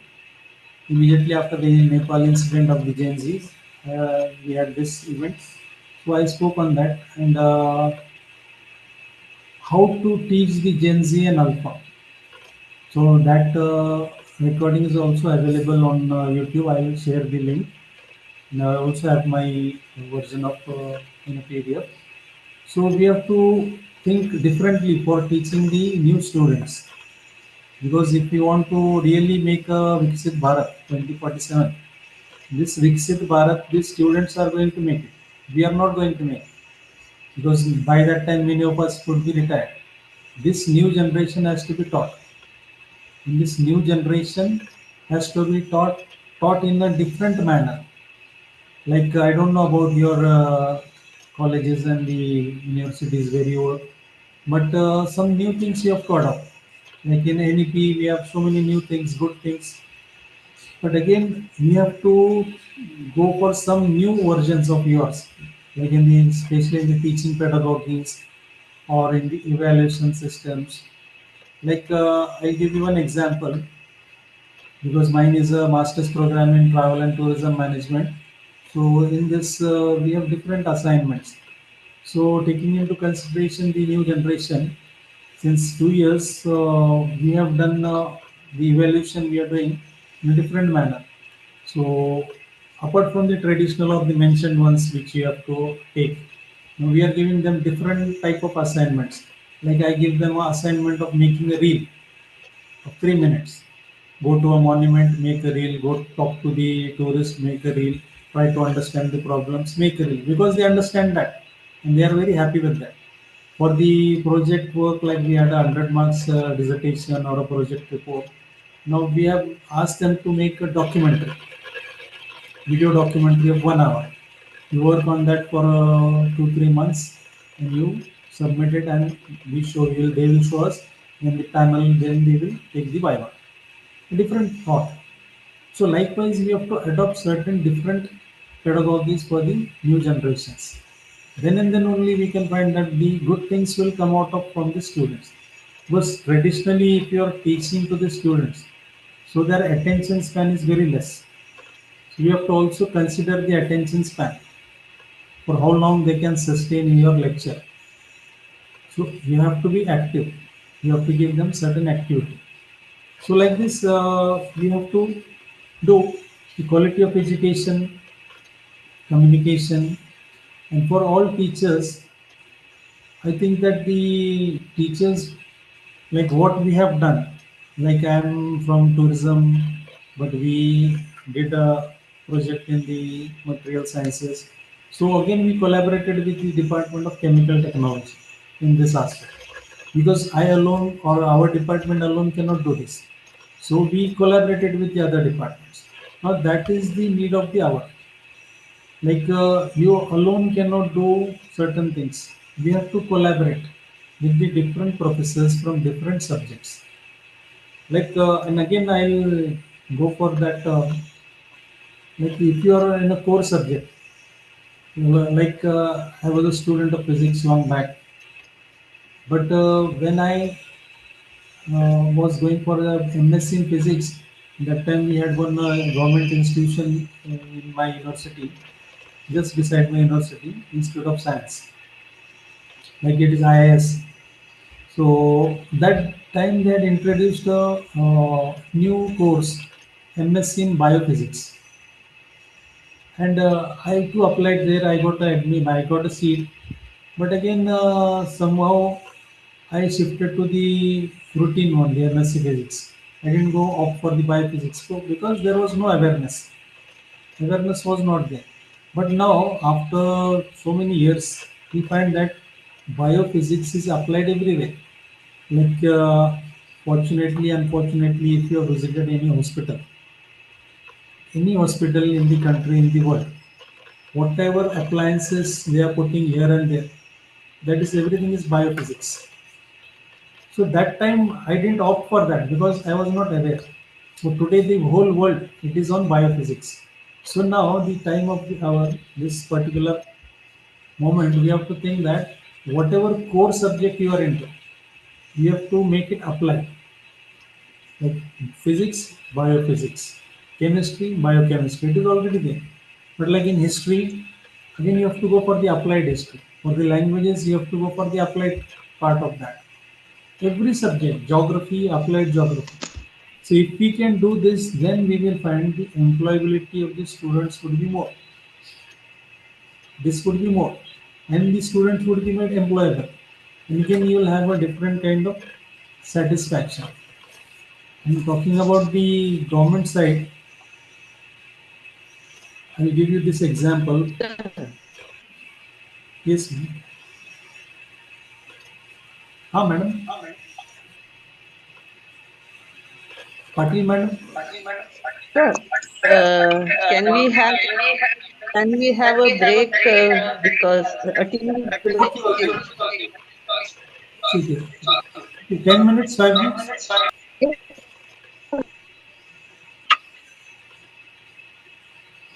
Okay, madam. We'll take a break. So we'll meet after. Okay. Okay.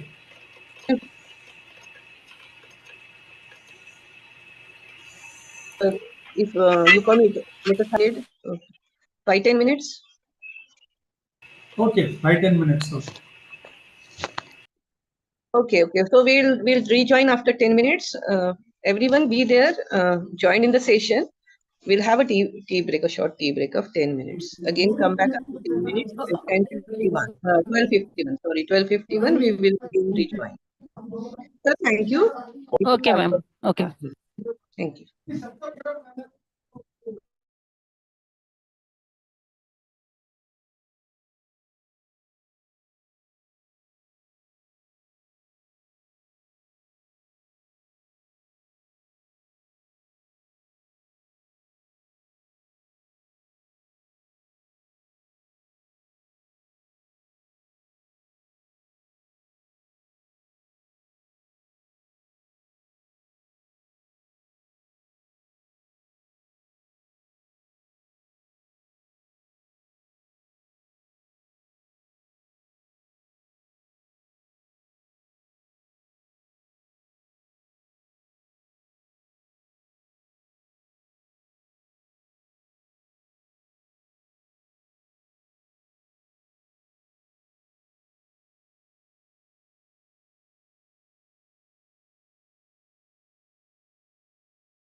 I request all the participants to join the session again after the break. Uh, Sir, if you are ready, shall we again start with the second session? Yes, ma'am. 2 minutes. I'll enjoy. Okay, sir. I will wait. We will wait.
Hello. Yes, madam. Yes, Ready. shall we start? Yeah, yeah. Yes, sir. Please continue. Yeah.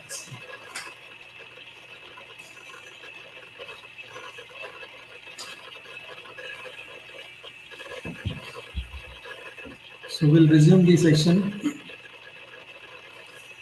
So last point we were discussing about the Viksit Bharat, and we have a very important role. All teachers and the education sector has an important role in Viksit Bharat. I was going. I was giving some statistics, some data It is an example of the IITs and IIMs, especially the government expenditure on the IITs, IIMs. For the financial year 2026, we have 23 IITs, 7 IIMs, then we have UGC and the central universities. I will just read out the expenditure. For 23 IITs, the government has spent 11,349 crores for 23 IITs, and the percentage is 0.22 out of the total budget. And for the 7 Indian Institute of Management, it is 252 crores. The percentage is 0.005%. For the UGC means us, our universities, the total expenditure is 3,336 crores. That is 0.07%. And for the central universities, it is 16,691 crores. That is 0.34%.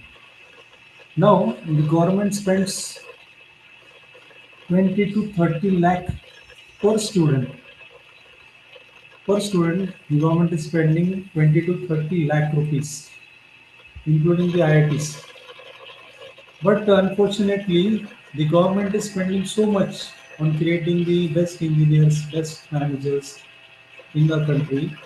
But unfortunately, 36% of the IIT graduates, IIM graduates, they migrate to US. So they are 36% are going to US. So unfortunately, when we are talking about Viksit Bharat, so the IITians are building America. They are not building India. So they are developing US. They are not developing India.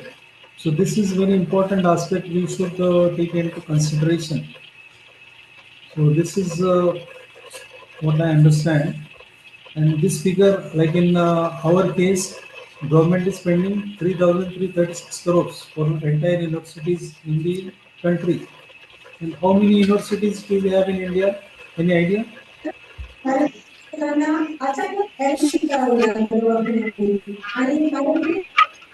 Asha, madam, mute your mic. So last report of 2022, we have 1,168 universities in the country and 45,473 colleges. It is the figure of 2022. AISHE report it is there. And we have 16 lakh teachers, assistant professors, associate professors, and professors. So 16 lakh 16. So we have to understand that right from 1947, we started with 17 universities. During the time of independence, we had just 17 universities and 636 colleges and 2 lakh 38,000 students in 1947. Now till date, we have given the figure. Now we have over 46,000 colleges and we are all in the system. Now we have a great responsibility of Viksit Bharat. But again, we have already given permission. MOUs have been done with 100 foreign universities which are going to operate from India. We are going to set up their campus in India. So this is something new for us because as teachers, as universities, as colleges, we have also to compete with the foreign universities now in India. Just think about how updated we should be in terms of knowledge, in terms of everything, in terms of our students. So what we have to give to the students, we have to understand. The government is spending so much on us educating the teachers.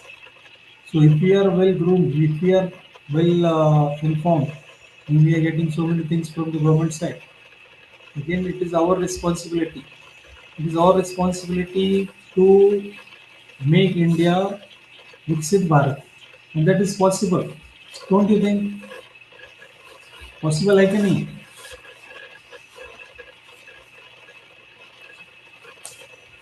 Yes or no? It is possible. Yes, sir.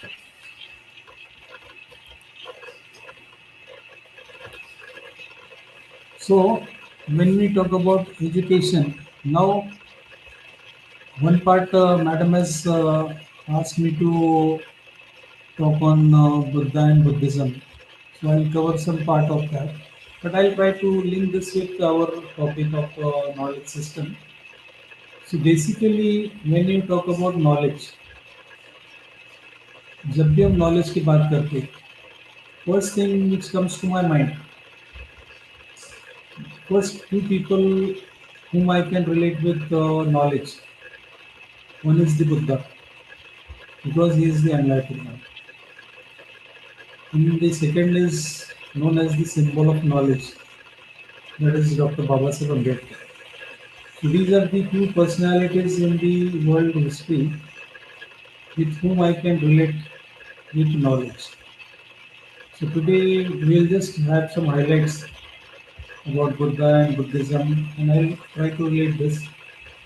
So basically, Buddha is a historical figure. I make it very clear, Buddha is a human being, he is not a god.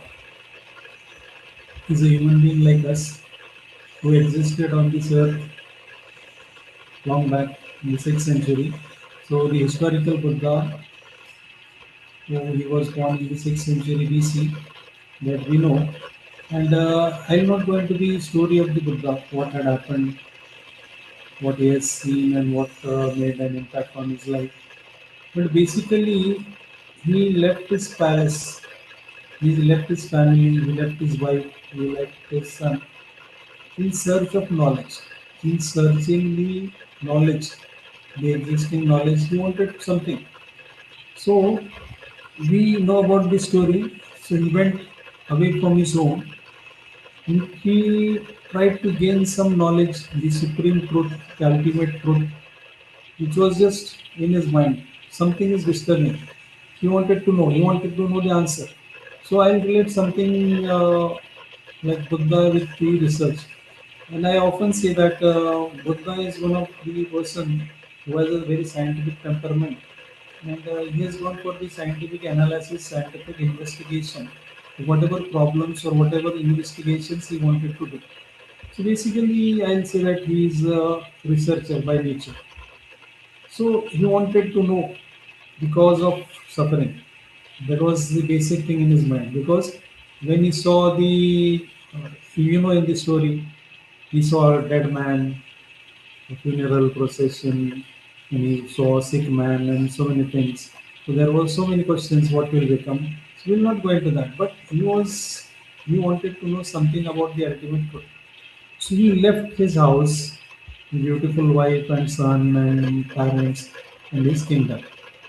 He went away. We know there are so many, like I am from tourism.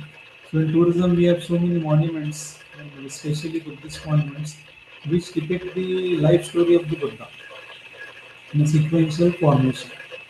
You find it everywhere, in every Buddhist temple, in Buddhist caves, and everywhere you'll find these stories. They are either in the sculpture or in the paintings. But the thing is that we have to interpret it. Like I said, that to understand Ajanta, it takes more than a lifetime. So it takes so much time to interpret what is shown there, what is described there. We have to interpret the art, architecture, and iconography. So basically, he went out of his house, and we know that he started with the very like the traditional form of finance and all, like fasting and all other things. Like he went with the group of the hermits and the sages. He stayed with them. He practiced so many things, but again he couldn't find the ultimate truth. So he quit. He quit them and he went after long years. He quit them, his group, and he went. He went to the Niranjana river And after that, he took a bath and he sat under a tree, a peepal tree. And there the girl came, Sujata, and she gave him the rice bread and something, like we say kheer. He had that and he said for meditation. It is mentioned like for a week, 7 days, 7 nights, something. So we will not go into that details. But again, the process is shown there. So as a researcher, I was just thinking that what is mentioned, I have been relating it to the research methodology, something like that. So he had some basic questions in his mind for which he is searching for the answers. So there are some research questions in his mind. So he's trying to understand. Now he's trying to analyze, understanding and analyzing. So the whole process is going on in his mind. So continuously, if you read the Buddha in total, because we don't have that much time to consider it, to talk on each aspect. But there are so many things in his mind. So after 7 days, 7 nights of meditation, he got the ultimate truth, he got the answers, and we say that he became enlightened. So from that day he became Buddha. But whatever knowledge he got in these 7 days, he had to share something with the people. So he went back to his group. There he met his 5 friends who were practicing together. And then in that deer park at Sarnath, so he gave the first sermon. So now it is sermon means it is a discourse, it is a discussion, it is a debate between his 5 friends. He is telling in the ultimate truth, and that is known as the Dhamma Chakra Pravartana. First time he started telling his findings to the friends. That is the research findings, whatever he got. He's giving the findings to the friends, and the friends they again debating with him. And ultimately, they get the acceptance and they become his followers. So this is something very unusual. So 5 people on this earth became his followers for the first time. Now you just imagine this is all history, historical evidences. A person who got knowledge, who attained enlightenment, he is imparting that, he is sharing that knowledge to the first 5 people he met, those who are his friends, who then became his followers. They become his followers. And these 5 people, again, they are giving this knowledge. That is going on. Later on, we find that this order of the disciples, when it grew in a large number, that had to be formed into an association, so that became the formal Sangha. So Buddha and his Sangha. And Sangha is a very well organized, disciplined organization of the monks, which has certain set of norms and rules for the followers. Like usually we know them as the Buddhist monks, and they have to practice certain things in that faith, and they have certain form of chanting, and there is oral tradition. Now, I'll say that Buddha, as a researcher, again, he's a preacher, he's a teacher, preacher and teacher. Now, every day he's giving a sermon, and he's conducting a class for his disciples, for his followers, for his Sangha. Now, the Sangha, they are sitting there, he's sitting there, he's telling Gatha. So, this Gatha, now, earlier version when Buddha was alive, nothing was documented. Nothing was documented. Everything was memorized. So we had that tradition. Like we find in Hinduism, the Vedas and Upanishad, they have an oral tradition in the initial part. Later on, everything came into the script. So this same thing was there. So everything what the Buddha spoke, it is memorized by his disciples. And later on, after 200 years, during the second Sangha, they had this written in the written form. So basically, his teachings, whatever he taught and preached, it was in that Pali and Prakrit language, It was in a very limited area. That limited area, you know that it is his birth was in today's Nepal, that is Lumbini, and the entire life he stayed in today's Uttar Pradesh and Bihar.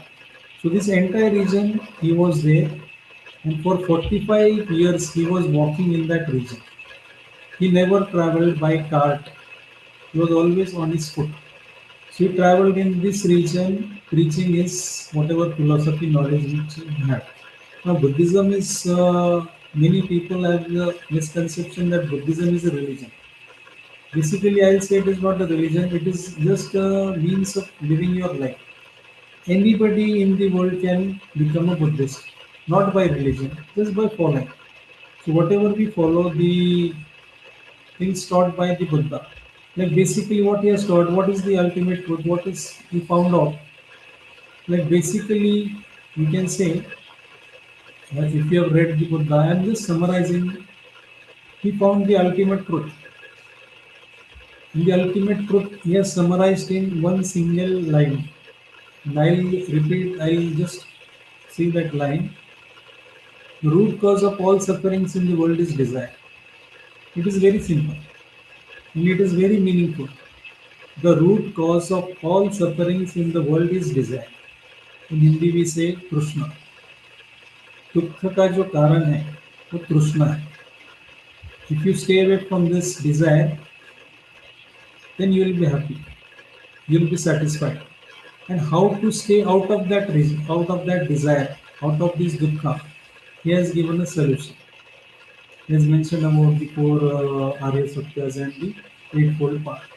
So eightfold path, it is very routine. What to do, what not to do, and some simple chantings he has mentioned. So these things we have to follow in Buddhism. So this, okay. So Buddhism is very simple. Now basically what happened in that era of Buddha, when he started to preach, so very powerful kingdoms were there. So they became his followers. So in other, as he was a prince, earlier prince, and he became the Buddha. So very soon he got the followers of the Mahajanapadas, and the Mahajanapadas they started to follow his philosophy, and generously they invited the Buddha for the sermons and all. And this is how Buddhism grew in that region. But slowly, what happened, like when Buddha is traveling in that region, and this is very important because today, in today's era, present era, what is happening throughout the world, it is very different. Like the world, it is disturbed. How it is disturbed? Can anybody describe आज का scenario, आज का scenario? Anybody? What is happening throughout the world today? The political scenario, geographical scenario. Anybody? काय चालू आहे सध्या जगात?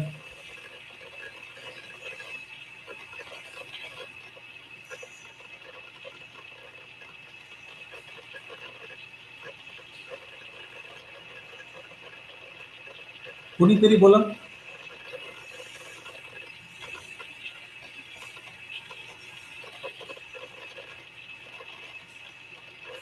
Nobody knows what is happening. Geopolitical America इराणचं जरासं युद्धासाठी आवड आहे. America Iran. ओके. अजून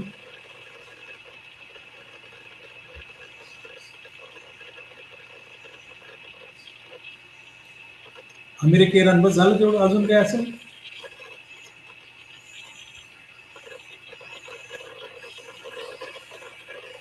Nobody?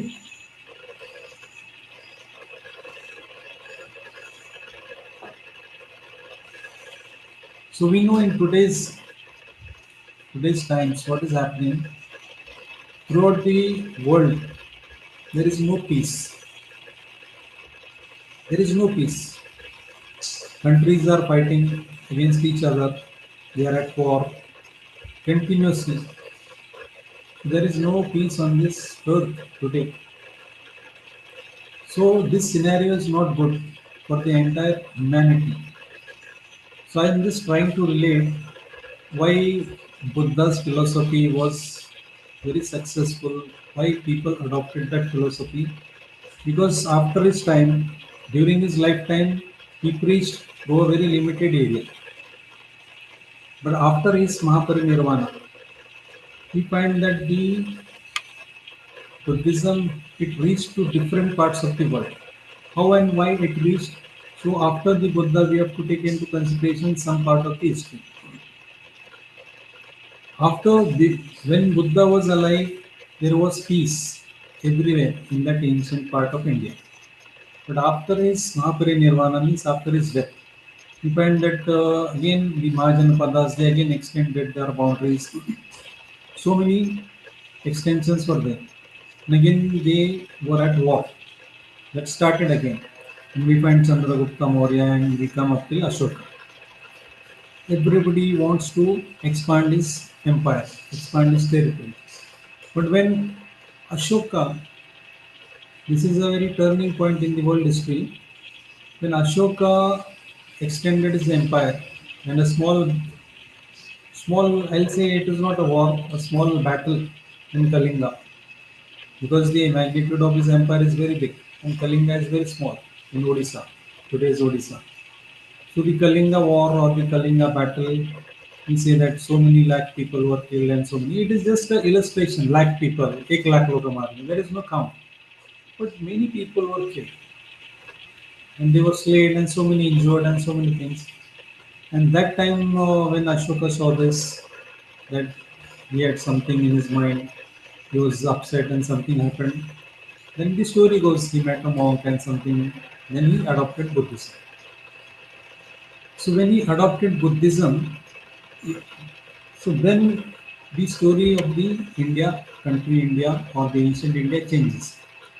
Now, when he gained so much empire, so much territories, 16 countries, the boundaries, he was not still happy.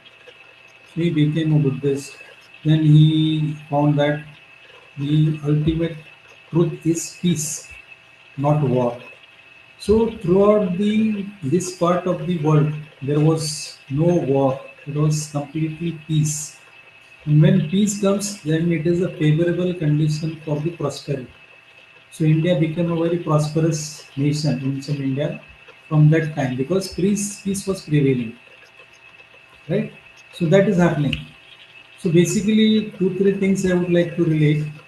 Like when Buddha was on his deathbed, so that time the disciples were worried after Buddha what is going to happen because Buddha has mentioned that I will attain Mahaparinirvana in this particular location. And they went there and they are waiting for his Mahaparinirvana.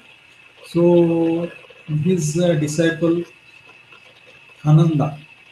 So Ananda is asking him in the last moments, like he is asking the Buddha, the enlightened one, Tathagata, like after your Mahaparinirvana, what we should do, to whom we should look at, and how we will practice the Dhamma. So the Buddha in this last sermon, it is known as the Mahaparinirvana Sutta. Mahaparinirvana Sutta. So he has mentioned what the disciples, the followers, the Sangha has to do. So he has mentioned that the followers have to visit four places related with his life. So what are the four places? So he mentioned that these four places, the place where he was born, the place where he attained enlightenment, the place where he gave his first sermon, and the place of his Mahaparinirvana. So he told that all followers who would like to follow him, they should take a Dhamma Yatta, a circular tour of these four holy places associated with this life. So then they will be always be reminded of the teachings of Buddha. So this was the only thing which he has mentioned, Mahaparinirvana Sutta. So this four places plus four more places were added that the four other places were where he like in Sravasti, where he performed some miracle. So these four places were added later on. But the first four places, they have to take a Dhammayatra. So this is the important part. Now, Ashoka, after his Mahaparinirvana, as Buddha was the enlightened one, but he was a human being, he was cremated, and his remains, the mortal remains, the ashes, the bones, dhatu, what we call. So they were collected in five, the asthis in our terminology. The asthis were collected into eight different vessels, and the eight kings of the Mahajanapada, they distributed them equally and they took each one of them with them. So this particular Asti Kalasha were eight in number, they were with different kings. After that, after many hundred years, then Ashoka became a follower of Buddhism. Then Ashoka was instructed, he was told by the Sangha that he should go for a Dhammayatra. He should go and visit these four sacred places. So Ashoka took the Dhammayatra, and it is for 158 days he went around these four places. And as you know that Ashoka is the only king or emperor in the world who has recorded evidences. He has recorded evidences, he has written everything. You know about the rock cut inscriptions and the pillar inscriptions. So wherever he went or whatever he wanted to do or whatever he wanted to instruct, he always had an inscription. And these rock cut inscriptions, they are found throughout his empire. And that empire, it is in today's 16 countries. You will find it in Afghanistan, you will find further in parts of Iran and so many places. You find these rock cut inscriptions. So, and they are written in two, three languages. Again, Greek is one of the languages. So, these inscriptions are written. So, when Ashoka went for the Dhammayatra, it is recorded that he is traveling for 158 days with this round trip. So, now he visited this place first, second, third, fourth, and he has written a rock cut inscription. What he has done, what he has been instructed, and everything, and what the followers have to do. Now, when he visited this Dhammayatra, then he thought that all people from his empire, people in his empire, they should also visit these four sacred places, and these four sacred places, they are in a part of his kingdom or in his empire, that is in today's Bihar and Uttar Pradesh. These places, holy places, but his empire is so huge. It is Afghanistan, beyond Afghanistan. It is starting from Iran, some parts of Russia and all. It is coming from there. So what he did, like you have maybe you have heard about this or you have read about this, that Ashoka made 84,000 stupas and 84,000 viharas. 84,000, just imagine. Like when we talk about stupa, we know Sanchi stupa. It is one, a group of stupas, Sanchi. It is only one location. So 84,000, just imagine how it is possible. Now 84,000 viharas. So now stupas are sacred places. Now I'll just try to explain. The stupa is a mound built in the stone and the bricks where some holy remains of the Buddha, the relics, they are always kept there. If not the Buddha, then a very senior monk from the time of the Buddha, some relics are kept there. Then it becomes sacred. So now this Anchistupa we know. Similarly, when Ashoka asked the followers, his officers, that everywhere this stupa should be constructed. So 84,000 stupas and viharas. And vihara means a place of residence. It is a place of residence for residing for the monks, but it is in transit. It is not a permanent residence for everybody. It is for the followers who are in transit. They might be monks, they might be visitors, they might be the students. So it is a temporary accommodation but people can come and go and they can stay there. So this viharas. So why he constructed this? So now when I thought about this, when I read, then when I interpreted and when I researched, I came to a conclusion. There's the 84,000 stupas and 84,000 viharas. They were in existence. And how they were in existence and what was the purpose, that I found out. The purpose is that people from all over his empire, from all parts, they have to go for the Dhamma Yatra. Like today we go for the Char Dham Yatra, we go for the Kumbh Yatra, like this, or Vinayak, we go for that tour. So likewise that time, for the Dhamma Yatra, people from all over his empire, they had to come here. They were not compelled, but they were rather asked that you should conduct this, you should go for this yatra. But how people can go there without the facilities? So Ashoka created these facilities throughout his empire. So what is this facility? He constructed the roads leading towards these four sacred places throughout this empire. From all parts, their roads are well connected. They are coming. And on the roads, beside the road, we'll find a vihara and you will find a stupa. Now the stupa of the Emperor Ashoka, a small stupa, it is a small mound. It is there besides the vihara, or many times inside the vihara. But there some holy relic is kept. Now from where the holy relic is to be, from where it is taken, again, Ashoka, as he was the emperor, he brought the eight Asti Kalashas which were there with the different kings of that time. He collected all, he broke them all, and he divided them into 84,000 different small. This he distributed this in small vessels, and these vessels were again given to these different locations, and there it was kept, the holy relics. That is how the relics of the Buddha, they traveled throughout his empire at different locations, and they were put in that sacred stupas, and they had the viharas. And this was nothing but a kind of the infrastructure. I'll say that it is a kind of tourist infrastructure, travelers infrastructure for traveling for this particular Dhamma. So this was there, and this is how we find that Buddhism flourished in his empire. They basically in the Ashokan Empire. So when it flourished in this empire, then Ashoka went beyond. So we know that in the historical evidences that Ashoka, when he adopted Buddhism, his son and daughter Mahendra and Sanghamitra, they also adopted Buddhism.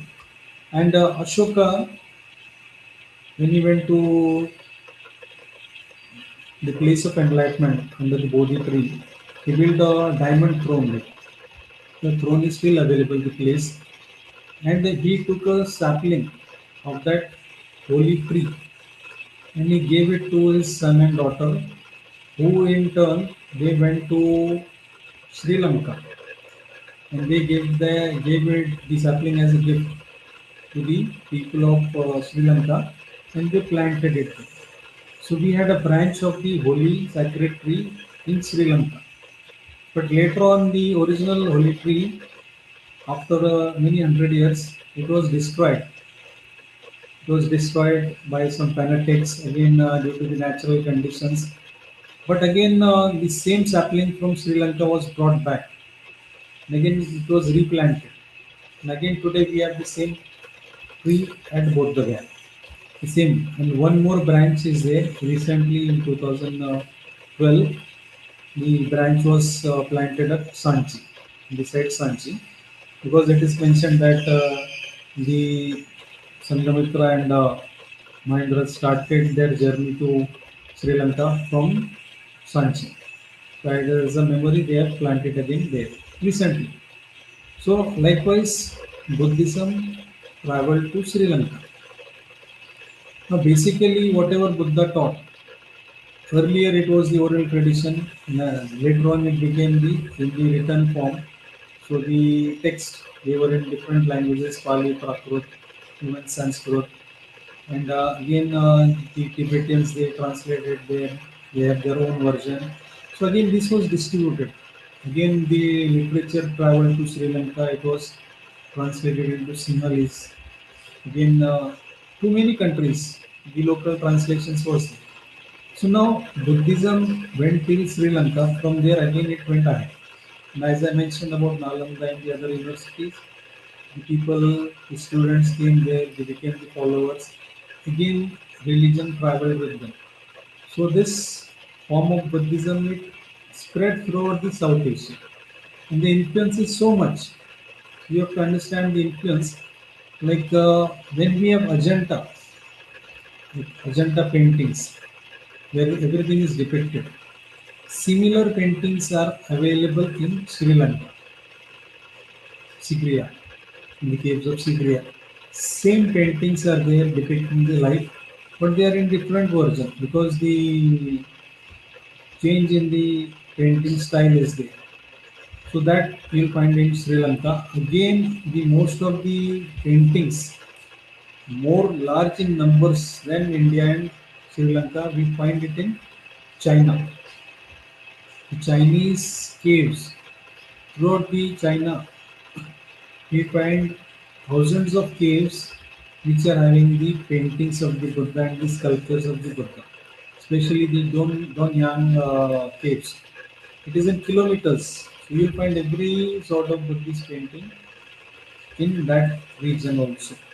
Similarly, you travel to Korea, you travel to Japan. So they have the paintings, they have the sculptures, then they have a different form of temple. So this is how Buddhism traveled throughout the world. From India, it traveled throughout the world. And we find that the followers of the Buddhism in that countries, they made progress. Now it is very interesting that in the last part also I told, people who have this knowledge, ancient knowledge, it is not only, just I will just remind, that the knowledge is not only the Buddhist knowledge or the religious knowledge or the sacred knowledge. Along with that, all other disciplines, all other subjects, that knowledge also traveled as well. Let's say for astronomy, they have the all knowledge there is there, physics. Like if you, just for your information, if you go to Ajanta, there is a particular painting. It is a small one. Actually, it is a panel. It is like we can just measure it 1 feet by 1 feet. A small panel on the roof. What it is depicting? It is depicting that there is a operation going on. A person is on the bed. Only space is shown, and a woman is holding a tray. A tray is shown, and the woman is in a white uniform, just like a, what you call a medical nurse. Earlier we had the nurse in a white uniform with a headgear, typical one. Nowadays they don't use it. Complete white uniform, and she is holding a tray, and in that you will find a knife is there, a fork is there, a scalpel is there, and the head and the eye is shown. So what this depicts 20 to 100 years ago, operation of the eye, of this eye, it is going on, and this is shown in the painting form at the cave of Ajanta. So what do you understand from this? We understand that we had the advancement in the medical sciences, especially in the surgery. We could even perform the surgery of the eye. That is what kind of knowledge we had. There is another panel which is showing two glasses, like wine glass. Two glasses, wine glass, and there is one bottle. One bottle, part of the bottle is shown with the liquid inside, and we have a knob. So that one it is shown. Easily we can relate. It is something like a wine and something like some sort of intoxicating drink and the glasses and the bottle. This is what we interpret. But I interpreted that when you are giving this kind of painting, that means that the art of refrigeration, the science of refrigeration, the technology of refrigeration, it also existed during that time. Because when you consume a particular drink with a in that kind of a glass which has a stem, so that means that liquid has not to be touched because the body temperature will go into that. So that is why we have to hold it by this stem. So it means that this art of refrigeration was also there. So many things are depicted in the paintings of Ajanta. That is why I say that you cannot interpret all this in one lifetime. It takes more time. Still, we are working on that. So many scholars are working. So many hidden aspects are there, and these all are from the ancient part. So it is just to show that what kind of knowledge existed. Like when we talk about the art architecture, so in this Buddhist art architecture, we find that the art of constructing the caves. Like if you have ever heard about or seen the Ellora caves, especially the cave number 16, the Kailasa temple. Top to bottom, they have excavated it from a single out of the mountain. So I think it took more than 600 years for completing this temple, excavating and completing this temple. So you just think that what kind of engineering, what kind of architecture, what kind of technology they had. If they are excavating the entire temple from top to bottom, nothing is constructed step by step, or stone by stone, or brick by brick. The plan, the volume of the plan, how many generations worked there, how many years they had a plan. It could go on for nearly 400 years, 500 years. So how they are going to complete this? How the people will be working there? What would be their livelihood? What kind of education? What kind of training they would require? Where they would be going for the training? Everything was done here. So that knowledge was stored in our books. So that went away from us. So when it reached the other countries, they took that knowledge and they developed themselves. So that knowledge it is going there. So now this Buddhism it spread in that countries, and because of the simple philosophy, it is very simple. The philosophy is very simple because the one who follows that faith or that Buddhism, he has no desire in his life. Nowadays, people don't follow. They have some desires. They are often going for some other things.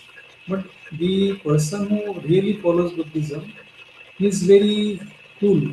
He's having peace at his mind, peace at his heart. So he has no desires. He's happy. He's satisfied. If you just imagine an entire country, if they are following a particular religion or like something like Buddhism, if they are having no desires, especially you can see the Japanese, the Thai, the Koreans, they have gone ahead of us, very ahead of us, because it is because of this Buddhism. They are following and they are just trying to go ahead in their life. They're traveling, they are trying to develop themselves, they're trying to develop their nation, and you'll find that slowly peace is there, so prosperity is there. They have good living conditions, they are more advanced than us. If you've traveled abroad, you can see this in terms of all, in terms of the etiquettes and the manners and the people. Like what we do in our country, it is not at all found there. The discipline in their life, the regard for every small thing, every big thing, the regards for nature, everything. This is nothing but they are following a certain faith. So they have gone ahead of us. So likewise, Buddhism traveled to the South Asia, Southeast Asia in a majority form. But you will find Buddhism also existed in all parts of the world because of the Nalanda students, because of the Greek kings. Like, a famous king is there in the history, a Greek king named as Menander. So we have the Gathas in the Buddhist texts. This Menander and Naksen, they had a debate. King Menander, who was later named as Milinda. Milinda is a Greek king, and he was a great king of his time. He ruled a big part of the land of this country. So later on, he became a Buddhist. After the debate with Natsin, a Buddhist monk, he became a Buddhist, and his total empire they followed him. So the Greek kings also became Buddhist, and Greek kings also took their religion, this Buddhism along back along with them to Greece. So you'll find that the Buddhist culture is prevailing in Greece, and Rome. You'll find it in Persia because these are part of the Ashokan Empire. In Iran, in Iraq, even in Yemen, they are found in some excavation. In Yemen, in Egypt, Egypt also some months ago we have found one inscription in Tamil language. A traveler in Tamil language. So some inscription is written there. And we find that this is also traveling there. So this kind of philosophy, it is traveling throughout the world, and people they followed this philosophy and they went ahead in their life. So now the point is, Buddhism is everywhere, but unfortunately, Buddhism disappeared from the place of its origin, from its birthplace. Like it was in the after the episode of Makkah or Khilji and the destruction of Nalanda. In the 8th century AD, we find the revival of Hinduism. Adi Shankaracharya, he traveled throughout the country and he revived the Hinduism. And again, once again, India became a Hindu nation from that time.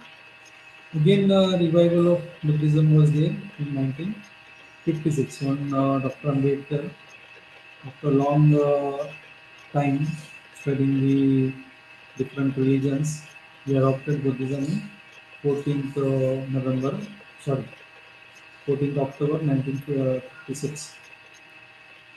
So he became a Buddhist and he got the followers. And again, Buddhism was revived in this. Now, interestingly, I'll not go into that part, but I'll go into the Nalanda part again. So, like Nalanda was destroyed, and as it was the first university of the world, again we find that some years ago, during the tenure of Manmohan Singh, our Prime Minister of that time, so that time the Nalanda University was revived, and it was a multi-nation project. The countries came together, especially the Buddhist countries, they came together and they urged the government of India to revive the Nalanda University. And again, beside the site of Nalanda, we have a new university named as Nalanda University. And since last, I think, 10-15 years, it is in existence. So this university has also been revived. And again, the international community or the governments, they are monitoring the progress of this particular university. So we have revived one university of the ancient times. So this is also happening. So the point is like we have so many things in our nation which were existing, which we have forgotten or we are not practicing. Now the time is that need of the hour is that we have to revive everything. Because again, if you want to go for the Viksit Bharat, so Viksit Bharat, we were already Viksit Bharat, ancient Bharat. But now we have to revive. Only thing, just try to think what we have in our country and what we have forgotten or what we are not practicing. So we just if you try to introspect yourself, what we are doing today, then you will try to understand. Today, what we are practicing, so we are practicing so many philosophies from the West. Like as a professor, long before NEP, when I was a young lecturer, 1996, and fortunately, I got so many opportunities to speak in universities and institutions. at various levels in the conferences, in the HRDCs. So I always interact with the teachers, and I always tell them that when I was a student, I studied so many subjects. Besides physics, I studied the management. I have a degree in management, I have a degree in tourism, and I have a degree in photography, journalism, education. I studied a lot. But throughout my studies, what I found that we are being taught, we are being imparted with the philosophies of the West. Like I'll give you an example. We have a theory, a management theory of Kaizen. Kaizen is a Japanese theory of management. Now, the Japanese theory of management cannot be applied in the Indian conditions, but we are teaching it all to our management students. Now, it is not at all applicable because the Japanese, they have a different kind of lifestyle, they have a different kind of mindset, they have dedication, devotion towards their nation, towards their company or organization, which we don't have in our country. So that system is naturally a very good one. But in the Indian conditions, it doesn't fit. But still, we are teaching. We are teaching through so many theories, Maslow's theory, so many theories. You name the theories. Now, these theories, not all theories apply to our conditions. Now, like it is the rainy season going on. I'll just give you example why we need the Indian education system or revamp like NEP. Why we need NEP? I'll just give in two, three examples. Now this is the rainy season going on, monsoon. India is a huge country. Today's India. So throughout the country we find there are floods. Today, yesterday I saw I read in Odisha, in Assam, there are floods. Even today I am sitting in the rain. In some parts there is drought. There is no rain. Sometimes heavy, in some areas heavy rain. So in India we need rain because our India is known as a agricultural country, our agricultural economy. We need rain. But in the European countries, they don't have rain like us. Every day it is raining, drizzle, small things. So I'll relate this with our system of education and the British system of education. So last 200 years when the British came here, what kind of education they imparted and what we needed. The difference I am just trying to relate, correlate and trying to explain. We have the nursery rhymes.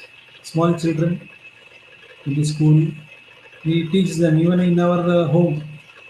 As soon as our son or daughter newly born, as they start to speak, we teach them twinkle twinkle little star. These rhymes, Johnny Johnny, and so many things. One of that is rain rain go away. Come again another day. Little Johnny wants to play. This is a very popular rhyme. Every small child of India he knows this. Rain rain go away. Now this has been imbibed in our head, in our brain since 200 years. Why? And blindly we are following that. Their condition is different. Every day it is drizzling, there it is raining. Everybody has a, what do you call that? Umbrella. Everybody is carrying an umbrella. No, it is their condition. There they don't want rain, so therefore the rhyme is go away. And when there is sunshine in that region of Europe, they just go mad and they go outside. They close their office, they remove their clothes and they take the sun bath. Like they want to get the sun energy, heat in their body. So that is the condition in that region, in that part of the world. The same cannot be applied in India, but right from the childhood, when you put your child in the kindergarten or the nursery, you are spending 1,000 rupees of fees and you are feeding his brain, go away. So that is unfortunate on our part, what we are giving to our small children. The same child is growing up and is coming to me in the higher education for the PG. Something is there which was not required, but he still lives in that. So that is why we need the NEP in the IPS, because this is because of this we can know what we require. Nobody teaches the Arthashastra of Kautilya. Means Kautilya's Arthashastra is not at all about economics. It is about the administration of a huge empire. It is a system of administration and management. Nobody teaches that system of management. So there are so many things which has to be taken from the Indian conditions, Indian context. Then only we can revive our system.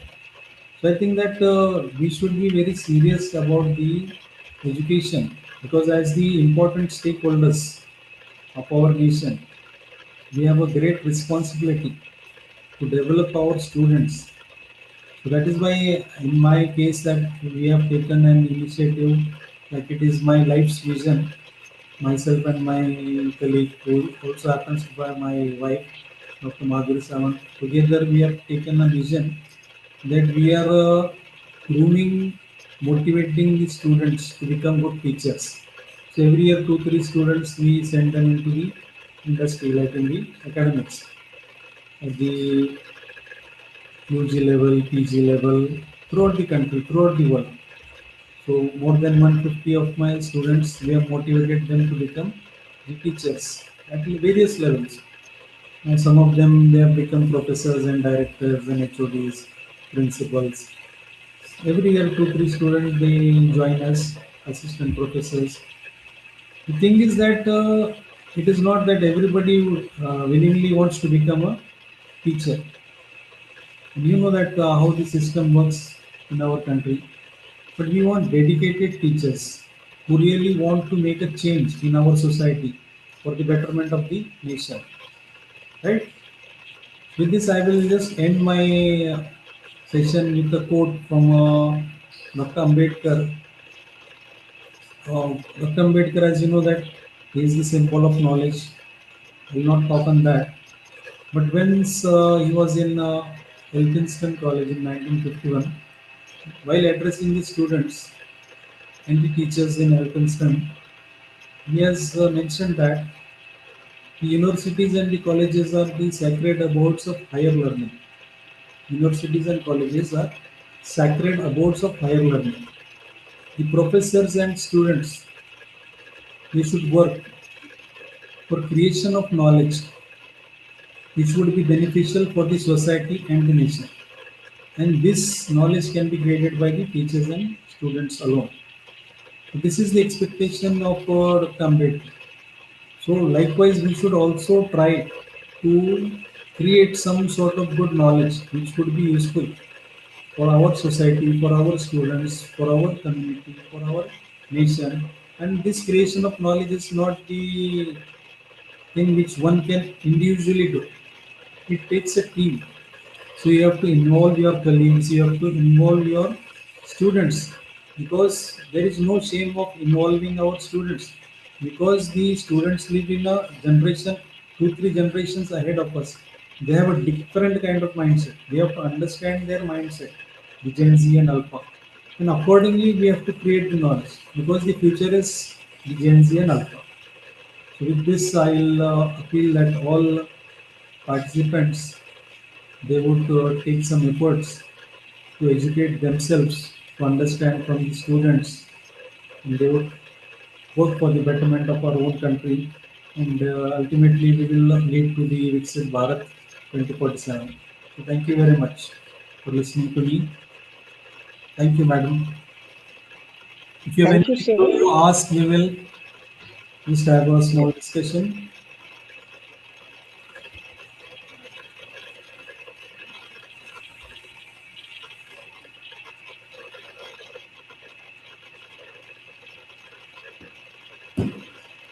Any questions? Any further uh, queries or discussion if the participants want?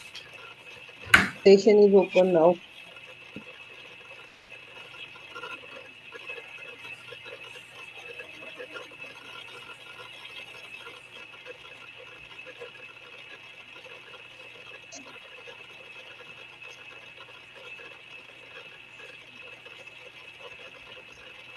I think they are hungry, so they must not be in a mood now.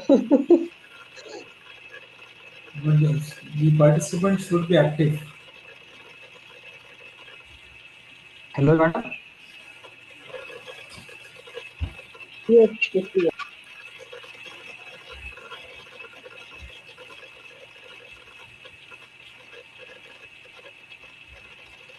Yes, roll number 51. Want to say something? सरांचा आभार कोण मानायचे madam आपल्याला आता? If there are no questions, then sir, go with the vote of thanks.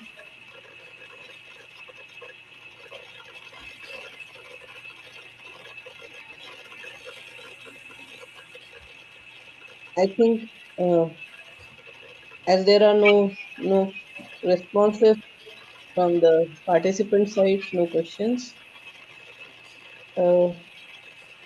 I'll I'll just ask the participant who is due for vote of thanks uh, kindly do the same.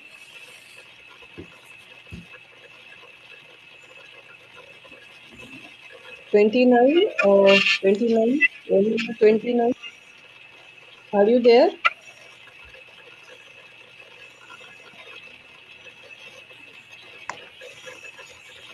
Okay, if 29 is not there, 31, are you there?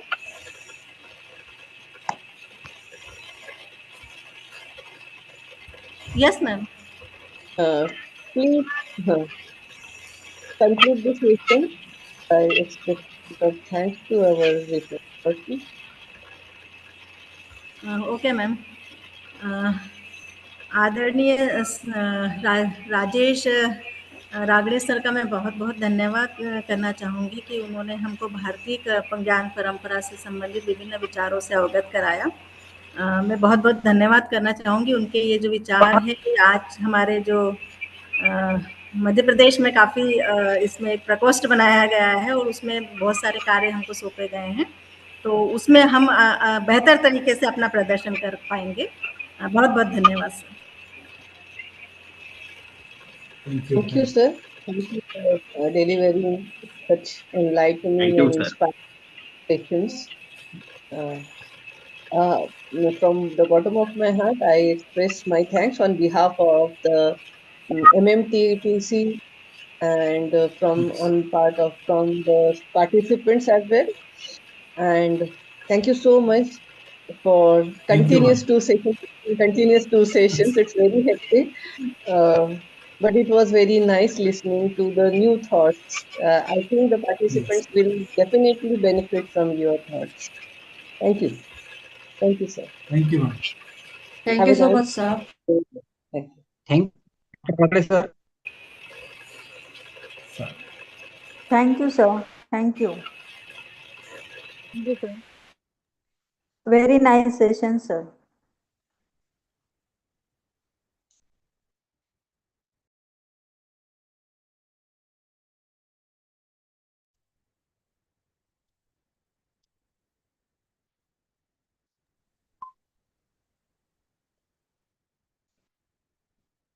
So we will meet post lunch for the afternoon session.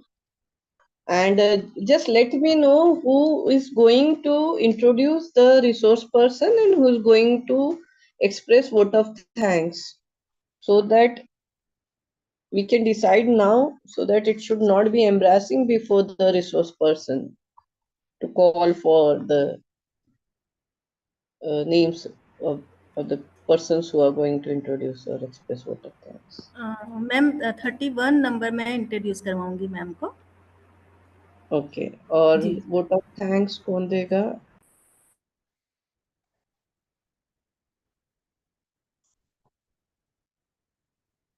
Any other volunteer who will express vote of thanks for the afternoon session, because it is also a continuous two session.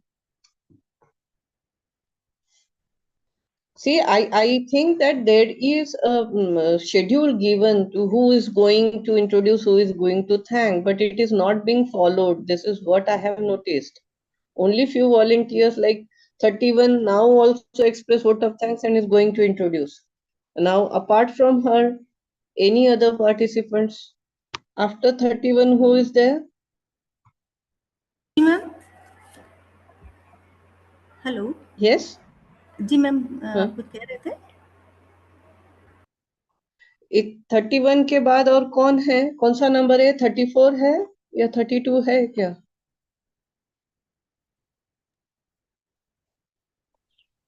After 31, Schedule is has there been ordered. 36, 38 is there.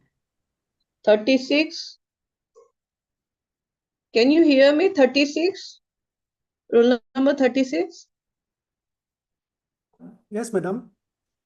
So whether you'll have to express vote of thanks for this afternoon session, for today's afternoon session. Is it okay? Okay, madam. Okay, thank you, sir. So I will announce 31 for introduction and 36 for vote of thanks. Okay, so be prepared. Okay, ma'am. Okay, thank you. Thank you for volunteering. Patil And madam, yes, sir.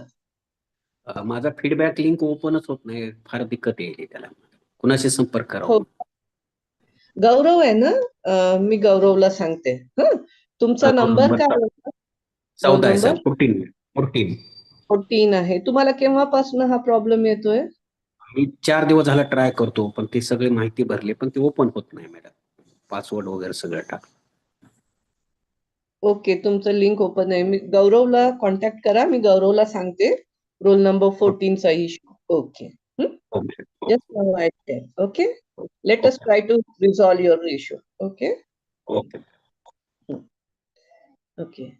So, Gaurav, we can. I think if you are there, we can end the meeting, the session. Gaurav, are you there?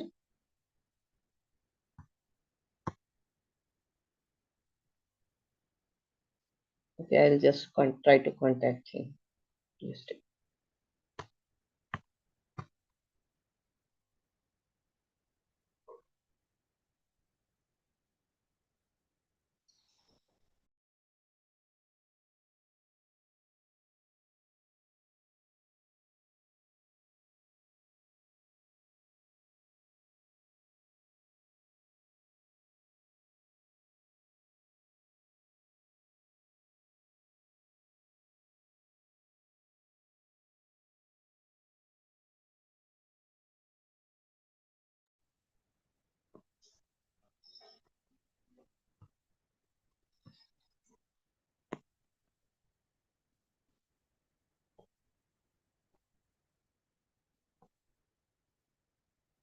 okay, till the time I get connected, all of you, you can have your lunch and join as per the schedule provided to you.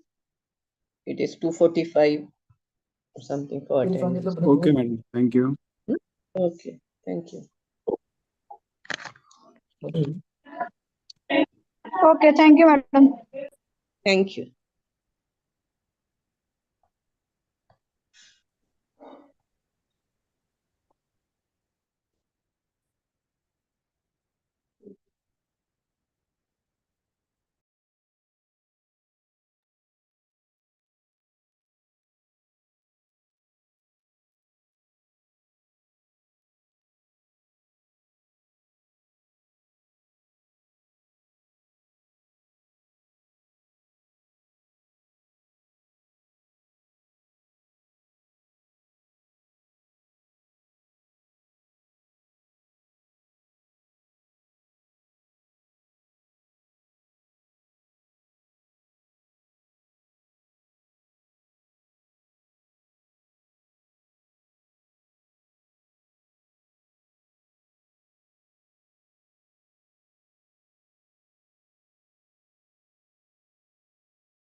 केलेले काय करायचं आता सगळे open OBC आता 2-3 काय OBC काय काय तर आता लेडीज जरी 5 असलं तर त्याच्यामध्ये ओपन ओबीसी किती करणार ते पण सारखं सारखं पूजा मिस कॉल कॉलेज में 5 घ्यायचे